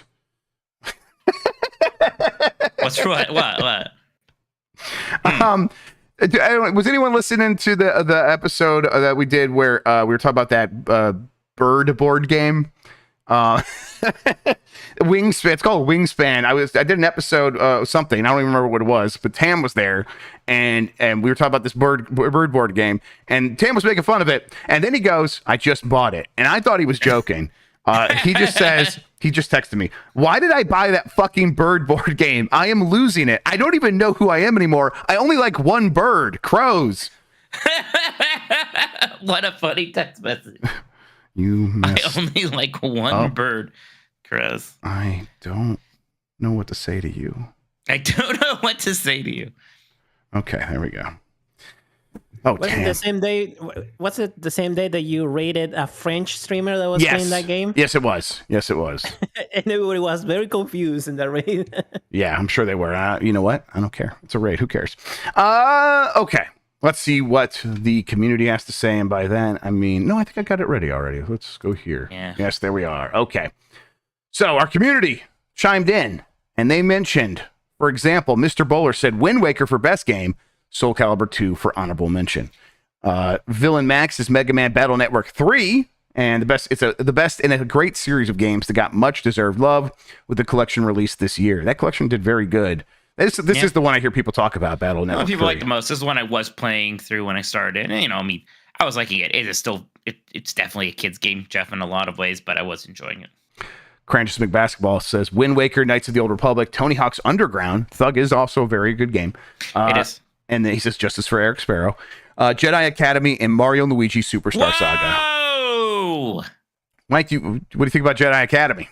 I think you need to say its name correctly. Star Wars Dark Forces 4, Jedi Knight 2? Jedi How Academy? That makes sense. I don't know. I don't know, Mike. You say Star Wars Dark Forces 4, Jedi Knight 3, Jedi Outcast 2, Jedi Academy. It's a good game. Yeah. I like Jedi. It plays really well. I don't like the whole I'm just playing as some OC as much as playing as Kyle Katarn. I don't know why that throws me off a little bit, but it does. But still a very fun game. Kyle Katarn rules. Rules. Dr. Lynch says, while there is absolutely no question that for me, Wind Waker is the best game of that year and my absolute favorite Zelda title, I want to throw something out that might get lost in the mix and that is so tied to this year for me, the Lord of the Rings Return of the King game, which is very good. At a time when licensed games were just so consistently hot garbage, and with Jackson's movies near their pinnacle, this game was just so much fun. I played it over and over and over again while listening to music and relaxing after school. It felt, looked, and sounded fantastic for the time. It was a really fun game. Yes, it was a very fun game. Are those local multiplayer on the GameCube? Oh yeah. I think just 2 players, but local multiplayer. I'm just saying, maybe we could do something with that. With the Dolphins net. I have it. Hey, I mean, I own it. Well, okay, we could also do that. You come here and we'll just play it on original hardware. All right, that sounds great. Alex says Prince of Persia: Sands of Time was pretty cool, and Return of the King was also sick. Crouching Boomer Hidden Zoomer mentions Tony Hawk's Pro Skater Underground.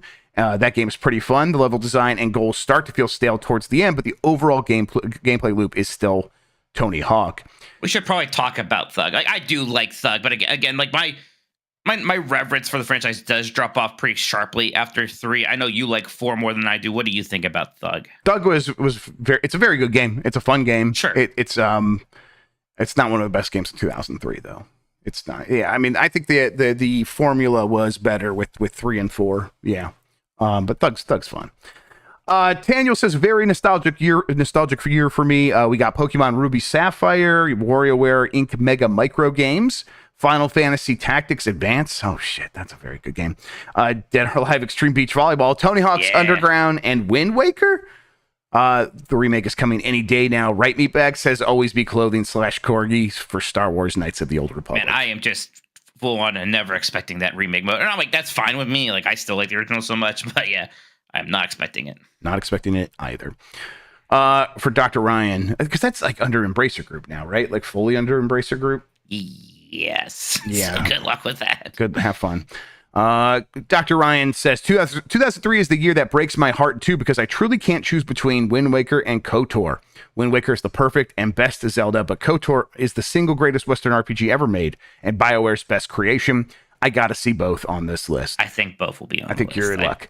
Fluffy Cloud Gamer, I want to submit 2 entries, neither likely to make it, but SpongeBob SquarePants Battle for Bikini Bottom and The Simpsons Hit and Run. If I was to play Battle for Bikini Bottom, chat, like, what should I play the original or should I just play Rehydrated? The Rehydrated one seems completely fine. I saw some people playing that and they seemed completely fine with it. Tokyo Game Life says, shout out to Final Fantasy X2, both the English and Japanese versions of Real Emotion and 1000 Words still slap. I didn't hear either of those songs at the concert, right, Mike? I didn't hear any Final Fantasy 10-2 songs or 13-2 or Lightning Returns. Okay, I see what's happening here. All right, you and Sean fight over to the side. Chaos okay. Buckaroo says Wind Waker and Pokemon were already mentioned, so I'll go with Rise of Nations. Never played this series. I have a friend whose stepdad doesn't play any video games, but has played Rise of Nations like every day for 20 years. It seems like a dad game. It seems like a super duper dad game. I mean, I assume it's just a Age of Empires clone. I'm not sure. I can't remember if it's turn-based or real time, but I thought it was real time. No idea. Cena's Kitchen? Cena's Cucina. I know you nice boys will do the right thing and put Wind Waker on the list, so I'll just leave this here. Pokemon Pinball. I've never played this one. Is this? This is specifically Pokemon Ruby and Sapphire Pinball. Okay, Ruby and Sapphire Pinball. Okay, did this one ever come out? Yeah, we said we got this one also. Okay. You just put the Japanese box art here. Cena's Kitchen is showing, but yeah. Hosp, lot of missed games for me. So let's throw out KOTOR. My first real interaction with anything Star Wars related. Interesting. That'd be, I bet you're not alone on that. I bet a lot of people are like, oh, this game's getting a lot of love. I should check this out. It's interesting. Screaming Madden says Madden NFL 2004 was first in the series to let people control a franchise, from hiring coaches to setting hot dog prices. So game of the year finally? Well, if not, then WarioWare Mega Micro Games Inc. and Simpsons Hit and Run and Advance Wars Black Hole Rising, another very good game. And most importantly, this was my year, Mike. And most importantly, F-Zero really GX deserve consideration. Fuck, that's a lot of good games. From Slain McAwesome. Mario and Luigi Superstar Saga and Knights of the Old Republic are both games I played the shit out of when they came out back in 2003 and have gone back to multiple times. Please don't make me choose for the top one. They also mentioned here Star Wars, Dark Forces 4, Jedi Knight 3, Jedi Outcast 2, Jedi Academy. Hey, good on Slane for actually writing it out that way too. Thank you. See, this was edited. So do you think you went back after you gave me a hard time? Oh, I don't know. Look, I'll give him let's give it a bit of a doubt. I can figure out that. Okay, all right. On that. You know what? I'll investigate. All right, we'll find out once and for all. Octo says a lot of great games in 2003, but I have to give it up for Castlevania Aria of Sorrow, the best of the Game Boy Advance Castlevanias. Yeah. Flobotron, Alex Navarro's Big Rigs Over the Road Racing, but that's crossed out. Instead says, talking about a sequel improving everything about the predecessor, Max Payne 2, The Fall of Max Payne was so fucking good. I never played the Max Payne games, Mike. I played X1. I never play much of 2. I actually have an unopened copy for my Xbox, which I got excited about when I saw it. That turns out that's not really worth much. But I have an unopened copy of Max Payne 2, The Fall of Max Payne, for the original Xbox for some reason. Let's see here. Shoji Kodo says Wind Waker and KOTOR are absolutely incredible and hard to argue against. But with that said, I'd like to shout out SOCOM 2. You never played or cared much about SOCOM. I never quite got it with SOCOM. Never appealed to me. I think, again, like, much the way I was a snob about GoldenEye because I had, like, Quake 2 or whatever and stuff like that. Like, even at this point, I was like, freaking Counter-Strike from 1999 looks a lot more appealing to me than SOCOM does. Jamie H. Christmas. Oh, yeah, for sure. Jamie H. Christmas Eve says, my pick goes to the Harvest Moon Friends of Mineral Town on Game Boy Advance. In a pre-Stardew Valley world, this was my favorite and go-to farming game. Man, how much just the world changed, and now it's like, that was the one before Stardew Valley, instead of Stardew Valley was the one after Harvest Moon. That's wild, but yes. I do remember this being one of the best. Yes, I remember people liking this game a lot, one I never really played. I like Stardew Valley a lot, though. Easy Ipsis says, in 2003, I became a man. I was 16 years old, and P&O 3 released for the GameCube, making me into a productive member of society that I am today. Thank you, Shinji Mikami. I'm going to play this game, and I can't wait. Well, you own it. I own it. I'm ready to go. Wong Gift says, I was going to say Wind Waker, then I saw Prince of Persia Sands of Time came out this year, and it's really no contest. Just a perfect game. Probably the best 3D platformer ever made. Great puzzles, music, and it has one of the best story/romances in gaming too. Years of inferior sequels can't diminish its importance. No Sands of Time, no Assassin's Creed, and probably no Uncharted. Also, games with wall running are just better. And then there's a picture here of Jake Gyllenhaal, which, of course, Bailey's streaming right now. Can we go? I'll go in there and ask her because she just beat this game. Let's all go in real quick and ask her if she thinks this is a game. Yeah, ask her if it's one of the best games of everybody. 2003. Let's all ask. We'll get on that. Sleepy Dad, I didn't realize how many bangers came out in 03. I was 11, and looking at this list, it was really a big year for me, really discovering my taste in games. Tough choice, but number one pick has to be KOTOR. KOTOR is exactly what I want from Star Wars, a cool story set in the galaxy of Star Wars, far removed from the Skywalker stuff. I'm with you on that. Yep, for sure. Vision 49 says Wind Waker, Superstar Saga, and Return of the King. Also, it was the year of the that the SP came out. And while it's not a game on this list, it remains the GOAT. Yeah, I could almost put the SP at number one.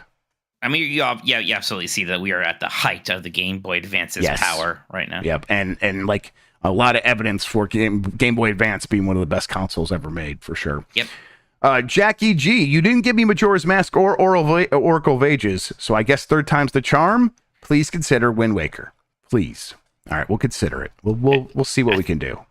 I think you'll be happy. Wind Waker is a Mikey ass game. That is one of my top 10 for sure. T-Money OG, my pick is Wind Waker. It is my favorite game of all time. Superstar Saga and Beautiful Joe are also classics that should be considered. Big Tony says SmackDown, Here Comes the Pain with Mr. Brock Lesnar on the cover. Brock Lesnar. Razzle Jazzle says my big three have already been mentioned, so I'll shout out Crimson Skies, High Road to Revenge, and Ratchet and Clank Going Commando. Bench JC's mentions Mario and Luigi Superstar Saga. The once and future Jason L says I've not played it, but one Alex Navarro had words to say about Drink of the 99 Dragons. I'm keeping that one in my back pocket someday for one of you two assholes in the Blake Club. Don't worry. I doubt that's ever going to be a problem for me. MonkeyBot 9K says unpopular opinion: Star Wars Dark Forces 4, Jedi Knight 3, Jedi Outcast 2, Jedi Academy was not as good as Star Wars Jedi Knight 2, Jedi Outcast. Star Wars Dark Forces 3, Jedi Knight 2, Jedi Outcast. Yep, there it is. Luckily, Star Wars Knights of the Old Republic came out to pick up the GOAT Star Wars game title. Don't get me wrong, it probably aged like shit. I haven't played it since, but the story was incredible. It fit into the universe perfectly, and the twist was right up there with I Am Your Father for the full Star Wars experience. Yeah, it's incredible. I don't know if there could ever be another great Star Wars twist again. We had those two. They were fantastic. Yeah, and Star Wars doesn't need to be relying on twists. Well, it doesn't need it. Yep. But that's the point. They shouldn't anymore. It's incredible that they pulled it off in KOTOR. Right. Amazing that we got two of them in the same series. Yes, absolutely. Breadfish says, vote Shin Megami Tensei Nocturne. That's the third game in that series that has a lot of fans. Yes. Joy Z says, KOTOR best Star Wars. The new Vegas Wolf 5 says, I know they won't make the list, but I wanted to shout out Jack 2 and Going Commando. Going Commando improved on literally everything the first Ratchet game did in every possible way. Jack 2 was personally very influential for me and was the first game that showed me how good storytelling could be in video games. 9-year-old me almost puked when he heard Jack say, damn. Isaac Clark says, need I... like that picture. Yeah, me too. Oh, what? Oh, the cartoon characters in the No, he said a swear. Need I say more? From Isaac Clark, who dropped a picture of Mario and Luigi Superstar Saga. No, you don't. Rock Party says Final Fantasy Tactics Advance, and I agree. Clink. I don't agree. That's the one I would fight back on a bit. I like Final Fantasy Tactics Advance. Fine. Oh, yeah, but it's a great game, so you're wrong. Okay. Craig says, Wind Waker. I don't care if it's been said 100 times in this already. Wind Waker is the best Zelda game out there and the perfect embodiment of going out on an adventure into the unknown. If given the choice between this game and all the other games released this year, let me go sail on that boat and yell at a talking fish. Also, shout out to Rayman 3. That game's a jam and hasn't been mentioned yet. See, my memory is that a lot of people thought Rayman 3 was a disappointment after Rayman 2, but that was a long time ago. Yeah, I don't know what the current consensus is. I don't know either. Punished Rose says, I know it's just an expansion, but Warcraft 3 The Frozen Throne was the first time I played an RTS and absolutely hooked me for the summer of 2003. It's a very good expansion. DMC Depressed Me Crying. The generation was filled with wacky titles and cool crossovers. In 2003, Link and Dante were awesome to see in Soul Calibur 2 and Beautiful Joe, respectively. And Japanese... Featuring Dante from Devil May Cry? Wow. Yes. And Japanese icon Gact starred in obscure, stylish action title Bujingai, The Forsaken City. I'm just going to give it a moment. Let Sean yell. No. Okay. All right. Fair enough. Yeah, you're good enough. Chat Binks, WarioWare Inc. Mega Micro Games. This game with its addictive gameplay loop got me into the series. Yeah, definitely. Gigantes 42 says Mario and Luigi Superstar Saga. Sasquatchin says Wind Waker. Linny, Cool Dick, Denver says Wind Waker, F-Zero GX, Mario and Luigi, and Advance Wars 2 were my jams. However, I would like to place a negative vote for Sonic Heroes because the theme song still haunts me, and I really didn't like it at the time. That was the game that actually broke me off of Sonic for a while. I was really? I was like super excited for Sonic Heroes. I was so disappointed how janky it was, how often it slowed me down and do boring combat sequences. How often, boo me for not liking Sonic Heroes. How often I would go on a spring and it would just shoot me to my death by accident. Great theme song though. I've been watching a Sonic game. That just seems like the Sonic experience. Yeah, you know you're just like supporting Jeff's arguments anytime you put this game down, right? Yeah. What? This game's bad. Look, I don't say every Sonic game is good. Clearly, I don't like say. Me and Sonic Heroes is not very good. Yeah. Matt Rare Monkey says Defense of the Agents, which is Dota, Legend of Zelda: Wind Waker, Need for Speed Underground, Ultimate Muscle Legends versus New Generation, definitely a top wrestling game, and Jedi Academy, specifically the movie battle modes. Star Wars Dark Forces 4, Jedi Knight 3, Jedi Outcast 2, Jedi Academy. There you go. Thank you very much. That was from memory. At first, I was like, how come I didn't play any of these games in 2003? And then I remembered the worst, best game of all time, Dota. Yeah. If you got into Dota back in 2003, no wonder you didn't play anything. Yeah, my friend got into Dota back in 2003. I didn't see much of him that year. But don't worry, then he became addicted to World of Warcraft the next year. Brian Rose says, shout-outs to Final Fantasy Tactics Advance and Fire Emblem. Yes, correct. Snubkin, no one mentioned racing games of the decade, or mentioned the racing game of the decade. As far as Mario Kart, only 8 Deluxe can even hang with Double Dash. It loses Game of the Year only to the Wind Waker. Max says, best games of 2000 for me are Beautiful Joe and Mario Luigi Superstar Saga. Sir Meatwad says KOTOR should definitely be in the top 5. I'm surprised how much Beautiful Joe... I mean, it's a great game. Representation there is. It's a very good game. I'm surprised. I think if you played it in 2003, you would have more reverence for it. Because at the time it was like such a breath of fresh air. I guess looking back on it in context, it's like actually a lot of games were doing a ton of cool stuff back in 2003, but that was one of them for sure. Turbo Sean says, well, I know Mega Man Battle Network 3 ain't making the list, so since y'all will put any old Pokemon game on a list, how about a good one for once? Any old Pokemon? You mean Gold and Silver? Yeah, just any old horse shit. No, blue and red. No, we didn't do Gold and Silver. We did Blue and Red. Gold and Silver on the list. You put Red and Blue on the list. The broken messes of video games. Listen, no, they're great. That was kind of hitting my mic today. Ruby version, Sapphire version. Well, I don't think they're going to have much of a chance until Black and White, and then that might be it. Whoa, why not?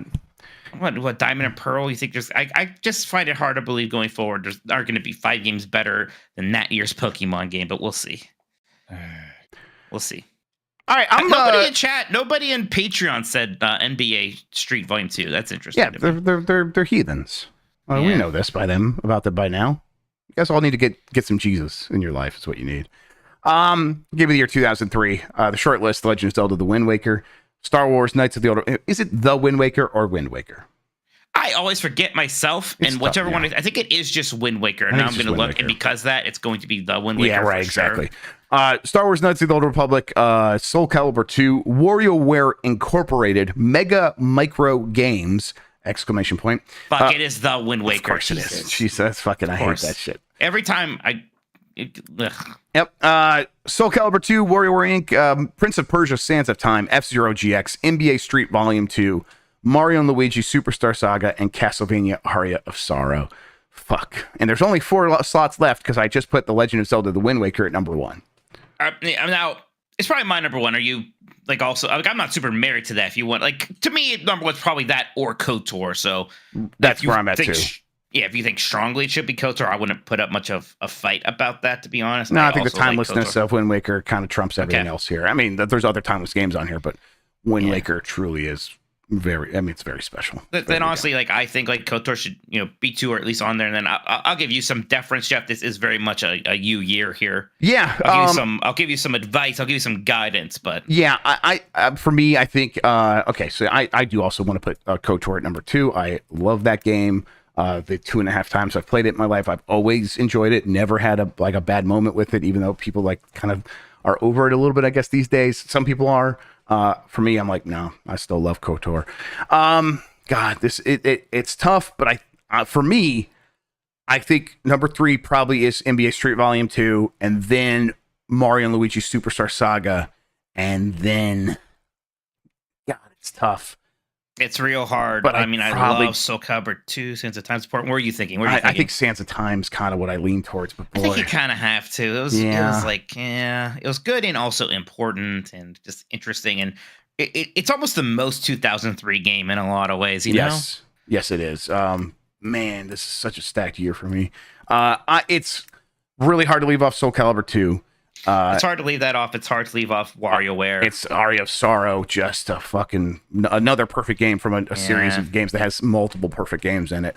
And F-Zero GX is a true classic, one of the best racing games of all time. Very good. I feel like less bad leaving that one off for some reason, but yeah, it deserves a shout out. But I'm pretty good with this list, Mike. Right now I have The Legend of Zelda Wind Waker at number 1, then KOTOR, NBA Street Volume 2, Mario and Luigi Superstar Saga, and Prince of Persia Sands of Time. I love every single one of these games. These are all very good games. These games. Yeah. This is we're reaching some prime gaming years for both of us. I mean, I was always playing games, but like this year I'm beating a lot of games too and all that stuff. So yeah. Oh, yep. I think a lot of good stuff here. I think I beat every single game on our short list and this list. Beat all these. So yeah. You good with this? Feel good, Jeff. All right, you know what? I'm gonna put it on the internet. Good, John, I feel good. How's it feel to be a dying man, John? I'm sorry, I'm just doing Bennett from Commando now. I don't know why. One of the best characters of all time, sure. Oh, it's yes. 1,000,000%. All right, there's that. I'm gonna post this on Twitter right now, and if you want to yell at me there, feel free. If you want to yell at me in chat, that's also completely fair. Engagement, baby. There you go. Last week was our least controversial list by far. I imagine some people are going to have more thoughts on this one. Yeah, there's some truly big ones that aren't making the list. And in my memory, I remember 2004 being a very good year. So that's gonna be interesting. I think what's the first one that comes to mind for you? Half-Life 2. Oh, sure, yes. World of Warcraft. Yeah, Jesus. So 2004 that's a Mikey year. Okay. Yeah, 2004 might be a Mikey year. Yes, totally. Okay. I think what we'll do is we'll take one more break, and then when we come back, we'll talk about what we've been playing. See y'all in a second. I'm gonna pass. Yep, sounds good. When we get back, we'll also do super chats, everybody. So we'll get to that. Oh man, that didn't move. Man, 2004 is another stacked year. Holy shit. What? Jeff, I'm surprised you had the time to type that out. Yeah, thank you, Chef. What did I do? It's a really thoughtful message you send on chat. I'll really appreciate that. It's nice that you told everyone that. I appreciate Jesus your Christ. courage. So thankful. Hi, it's me, Jeffrey Michael Grubb. By the way, you had to send me your recording because Discord died on me. Okay, no problem. 10 seconds. Not Christian, parentheses, and I'm here to say that Alucard is a great character and that this COD scan is an insult to the legacy of the hit series Hellsing.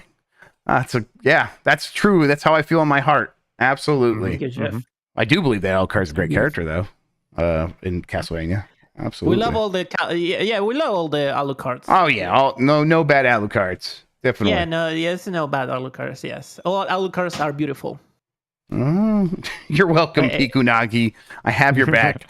All right, I know the one from 2004. That my long shot. I'm going to try to get on there, even though this is a tough year to get a long shot on. What's your long shot? It's Katamari Damacy. I don't think you've ever played it. Play some of it before then, because I just never played Katamari, and it's a failing. It's a weird, because it seems like a game I'd like. I don't know why I've never played it. Tough, never did. There's it might not even make it. Holy 2004 shit! 2004 is insane. Yeah, I think it gets brought up as one of the best years. Yeah, there's so many. This is there was a lot of great stuff happened before this, but this is a year where it's like a lot of people's games who are still their favorite games of all time are coming out.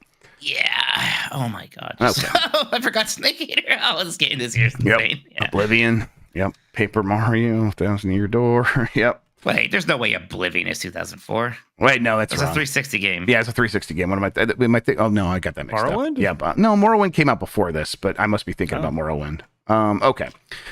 All right. Let's see. Let's get back in. Right. Oblivion is 06. Man, it's 06. It was that early in the. Yeah, I remember because it came out the same month as Kingdom Hearts 2 in March 2006. I don't know. I still remember that. I think. Man. Okay. You're pervert. Okie dokie. Let's see here. Mike, when we get back, we'll do super chats first. Okay. We'll get those ready to go. And we're going to go right now. We're back. Mike, before we talk about what we've been playing, I think we got some more super chats. Why don't you read those for me? And we got one here from someone named Christian who says, "Hey guys, I just want to remind you all that Alucard from the hit manga series Hellsing is a great and deep character that loves killing Nazis. This Call of Duty skin is a crime against humanity." Okay, well, at least Sorry to hear you got it that, over there. Christian. I agree with that guy. I don't know Yeah. who that is, but I agree I do with that too. guy. Dax says, "I know both of you aren't huge Last of Us fans, but Last of Us Day is next week. Last year, they dropped the first HBO trailer. Any chance for factions?"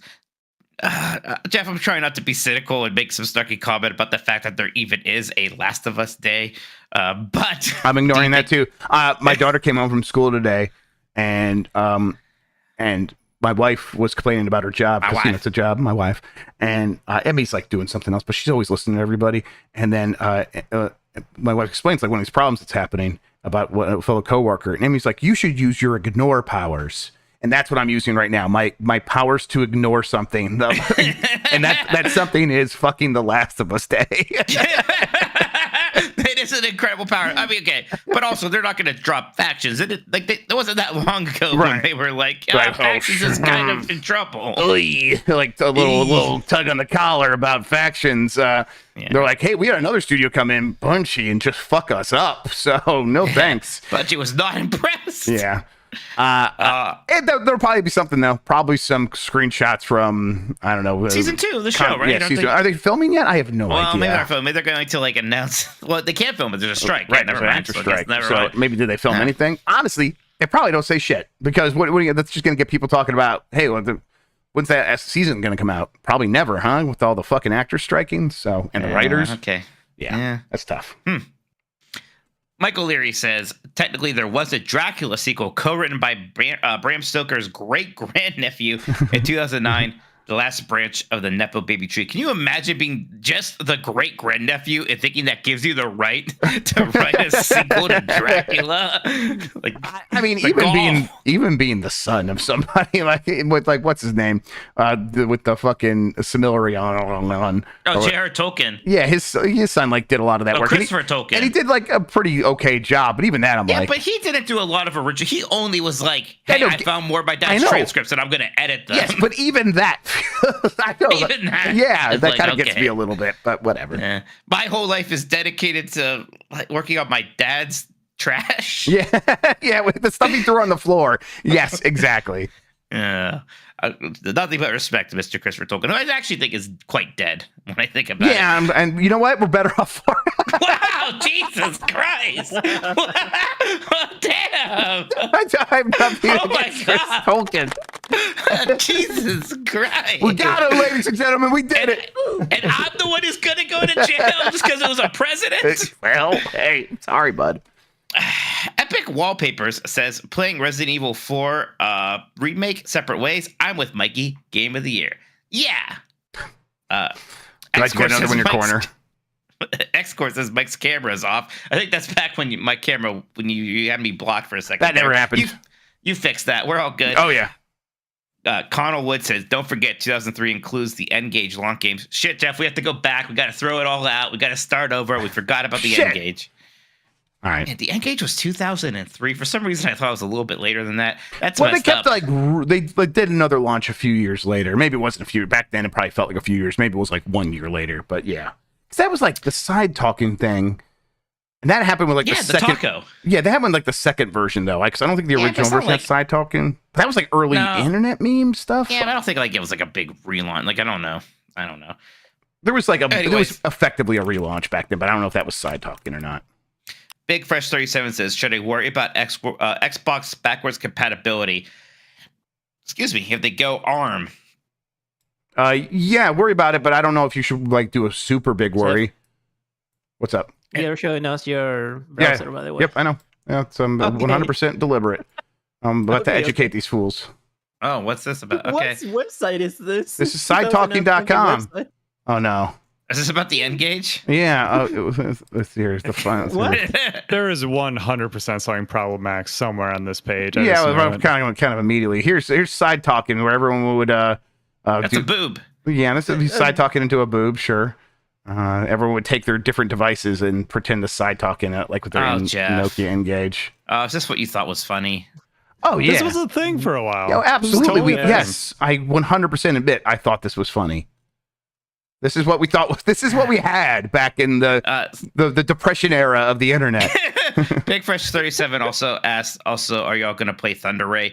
Jeff, that's another Punch Out like indie thing. Have you seen this one? I saw that. Yeah, I'm going to try it, but I don't have high hopes for anything being able to capture the magic. But if it does, I will 100% give it its props and shout it from the rooftops. You play with so much fire in this fucking webpage. I mean, Big there's Jib nothing. O'Ryan. Keep going, yeah. Big Jim Ryan says you should watch Hellsing Ultimate. It's good. What would Jim Ryan know about anime? Well, listen, he's the president of animes. Yeah, I do know on Crunchyroll. Huey F. Newton said, "Hey, random thought, but the villain in the Princess Peach game looks like a Balan Wonderworld character." That's true. Yeah, we mentioned that in the talk over because I was frightened for her that she had to deal with Balin. And then Tyrant says, "Grubb, what would be your Nintendo likely never happening game?" Mike's pick is clearly Princess Daisy Cinemax. For me, it would be a new 2D Zelda with the scope of Metroid Dread. Also, Grape Nuts E is greater than most. I don't know about that. I feel like a 2D Zelda game that has at least as much of a scope as Metroid Dread isn't that much off the table. Yeah, That's basically what Link Between Worlds was. Yeah, I would Teleroboxer 2, the sequel to the go. Virtual Boy boxing game that's like Punch Out. That's definitely not happening. Probably not going to happen. All right, that's it for Super Chats for now. Thank you so much, everybody. Mike, what you been playing? Well, I did start Separate Ways, the new DLC campaign for Resident Evil 4 Remake. I was just so excited to have a reason to play some more Resident Evil 4. Jeff, you know how much I love that game. Oh, it's interesting, though. I never played the original Separate Ways. The GameCube version wasn't there. Then when I played the game again on the Wii version, I just didn't go to it. And probably because, like I said, I don't like Ada Wong nearly as much as everyone else for some reason. But here I'm just so happy, again, to have more Resident Evil 4. Just excited to play it. And yeah, hey, more Resident Evil 4. So far, just been exploring locations from that first game again. But Ada Wong has some interesting things. She has a grappling hook, and that's fun. It's not like, Batman Arkham City style. You can do it anywhere. There's certain points you can use it to, but still, that's fun. You can use it as a melee attack sometimes too if a person's further away. But so far, just playing like 90 minutes of it, it is basically just more Resident Evil 4, and that is exactly what I want. Yeah, it's so it doesn't change up the gameplay too much. It's just like more of that fun shooting in a different setting with a different character. Well, not even a different setting, right? It's the same setting, just basically different character. Yeah, because I never played different it either. Story, different perspective, and it's a lot of cute, like, oh, she was here when this was happening to Leon kind of stuff. I got a question. Is this a Gizmondo? Was what a Gizmondo? It's going to come up on the thing here. I can't. I think that's man. This guy's highlighted curls. That's something. Maybe. It was 2003, man. It's the mid 2000, brother. Yeah, Leave it alone. Yeah, it's just what it is. Listen, I will probably not play this DLC, but I'll play through the rest of Resident Evil 4. It's definitely not something you should play before or instead of the main game. It is definitely hey, did you really like that main game? Well, here's some more you can play. Right, yeah, and I'm glad it's available. I know people have been excited about it, but it's like $10 is pretty reasonable for this. I don't know how long it is, honestly, but still, $10 for the DLC campaign, that seems reasonable. Right, and remaking the DLC campaign on top of already remaking the game, it's cool that they did this. Because it's something I bet most people who played Resident Evil 4 originally didn't play. And they could have got away with never doing that. They 100%. There was a lot of people worried that they weren't because they didn't announce it right away. And Resident Evil 3 remake was missing just content from the base game. So I think a lot of people were concerned we would just never get this, and we did get it. So that's nice. Very cool that they did it. Yeah, absolutely. I've been playing Phantom Liberty, Cyberpunk 2077's DLC, and it's very good. It's very good. What's good about it is kind of what was always good about Cyberpunk in that. Pretty good characters, pretty good story. The combat's pretty good, although it's better now. They've made a lot of improvements to the skill tree. I think that there's a lot more options in terms of being able to have more of these mods installed, more of these cyberwares installed, so you could be even more powerful of a net runner, the hacker type, and more body mods and things like that. And that stuff is all very cool. I really like the story setup. It's like the spy political thriller where you're helping the president of the United States who just crash landed in this new part of the city that you haven't been before because it's like blocked off and you got to sneak into it, and all that stuff is very cool. The game just looks so good. It's really visually pleasing. The new ray tracing stuff is incredible. DLSS 3.5. This is the first game to support that. And ray tracing's never looked as good as it looks here. So all of that stuff is working in its favor. It's still still Cyberpunk. It's still that game. That means that you're going to have the kind of, I think, cheesy dialogue. The character said amazeballs today. Like V says amazeballs. And I'm like, what the hell? What? Come on. And I was like confused because like talking to a bunch of people are like, this has got great writing. I'm like, I don't think it's got great writing. It's got like, there's a cool So many story. people mean different things when they say that, right? It's hard to tell. And I don't know if people necessarily mean the dialogue. I will say that even the performances, even saying amazeballs, actually are selling it pretty well. They're doing a pretty good job. But that's it's still not selling it enough to like get me on board with. And that's like the one example I can remember. There were several examples of like the cheesy dialogue. But whatever, that's not going to ruin the game for me.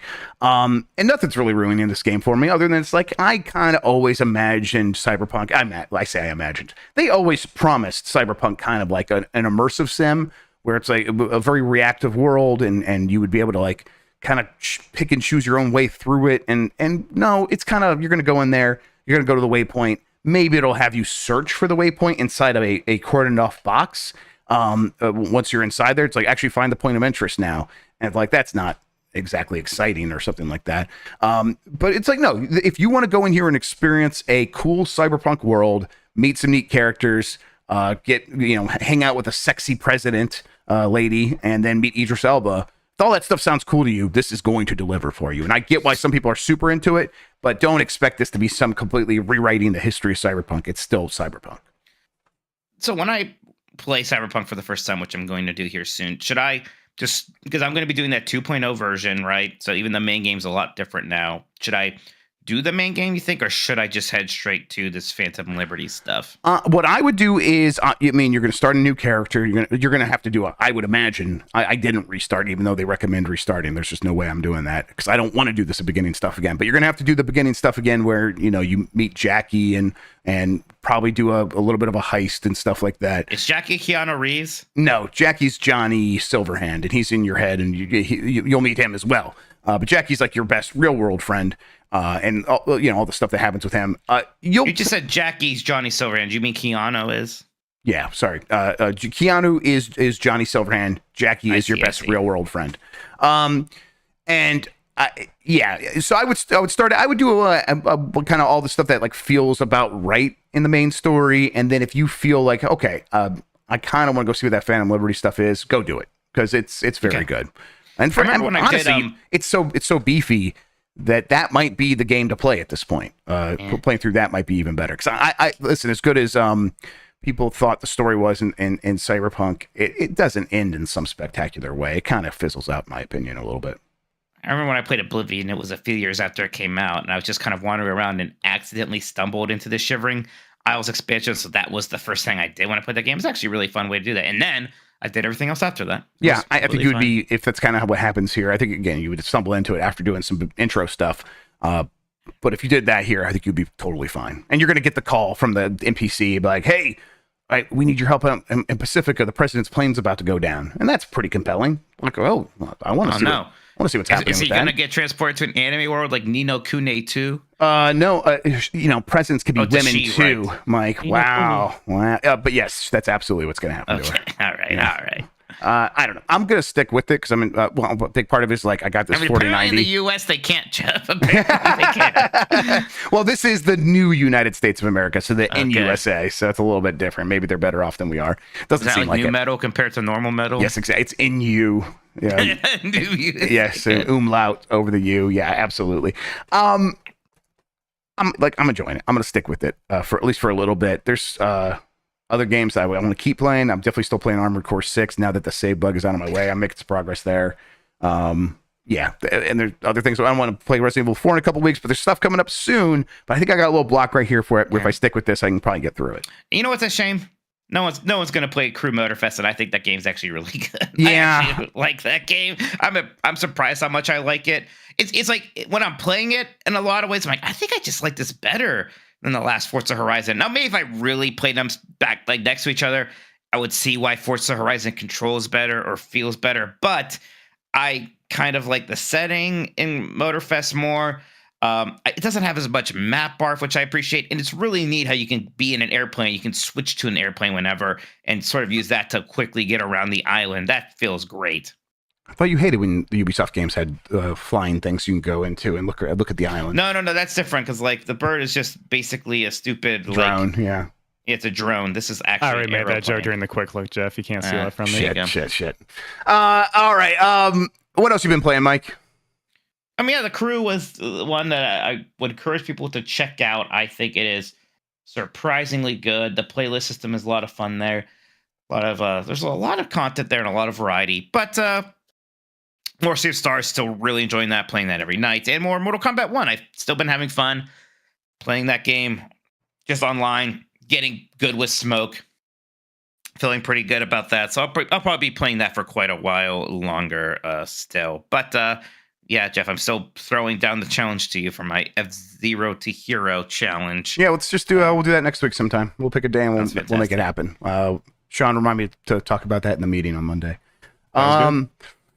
Yeah, other than that, for me, it's been Armored Core 6, a little bit more Starfield. I'm going to try, still want to beat that, but I did like play Starfield for the first time in a while yesterday because I dropped it from Mortal Kombat 1 and like getting back to it was kind of hard to like get into it again. Yeah, I think it's gonna be completely fine to not finish that if you're. Well, I want to finish it. I'm going to finish it. Like the mission I was on kind of got interesting. At least it actually was doing that one Titanfall 2 level everyone likes. Yeah, it's doing that. Now, not as well, but it was doing that. So. Well, I just keep having a lot of thoughts about Starfield, and I don't think I'm really ready to completely divulge them yet. But that's fine because Game Club's going to talk about it. Yep. Probably in about a week. Yep. Looking forward to that. All right, Mike. Is that it? That's it. Wait, do we get any more super chat? I think we're good. Yeah, we're going to super chats. I'm going to. Thanks for all the super chats. Thanks everybody who tuned in tonight. Thanks for all the likes. We really appreciate it. Shout outs to y'all. Let's see. Should I watch Hellsing Ultimate? 51% say yes, 49% say yes with an exclamation That's point. crazy. That never happened. 100% people say yes in a poll. That's crazy. I think you should watch it. All right, we're wrapping up. Thanks for watching, everybody. Mike, why don't you tell people where they can find you on the internet? Tolkoto and the places, and Giant Bomb stuff. What do you guys are playing that? Party Animals? Is that what that's called tomorrow? Yep, on we're playing Party Animals tomorrow on UPF. If you want to get in on that, Mike, because it's 8 players, so we were trying to get the whole crew in. Maybe I think more. We heard maybe more. You should join us. Yeah, so be ready to go. I'll be ready, Eddie. That will be a lot of fun. Tune in for that, everybody. That's going to be fun. I played some Mortal Kombat X, beat that. That's fun. I beat a couple Mortal Kombat games this year. I got to beat a couple more now. But I'll be keeping going with that. And then, yeah, I don't know. Let's see, the new Columbros episode is out for Patreon members. Definitely check that out. We're having a lot of fun with that episode and with that series as a whole. And then what else? Oh, I think I'll do a Q&A this weekend. So if you are a Patreon member this Sunday, I will probably do it because I'll be busy Saturday. So look out for Sunday. Busy with me. Busy with hanging out with Mikey on Saturday. Or then maybe we could just do it on my phone or something. Have Christian here record or something. We'll see. No promises. I'll see what it's like. Okay. Yeah. Well, Mike, we got any other plans this weekend? And I might go to the local high school football game tomorrow with some family. We'll see. Try to pick up chicks? No. No. You're disgusting, Mike. Can't believe you said yes there. Wow. Yeah. I'm trying. I think I was supposed to do something Friday, but now I can't remember. I don't know. It's busy. You want to stream some on Twitch?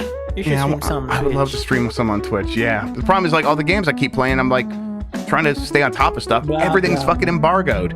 So even Fire 6 on the Kitsune wouldn't be. That's a good idea. Yeah, How did you hope to play games? Kitsune.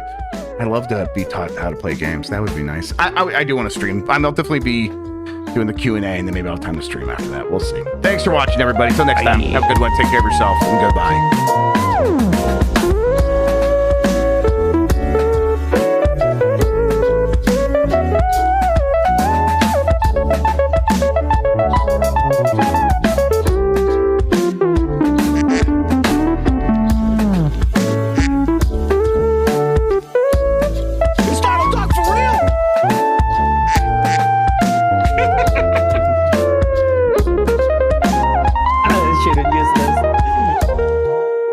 No. What is this, Jeff? I did everything right and they indicted me. That's fucked up that he ate so many sunflower seeds that his butthole stopped working.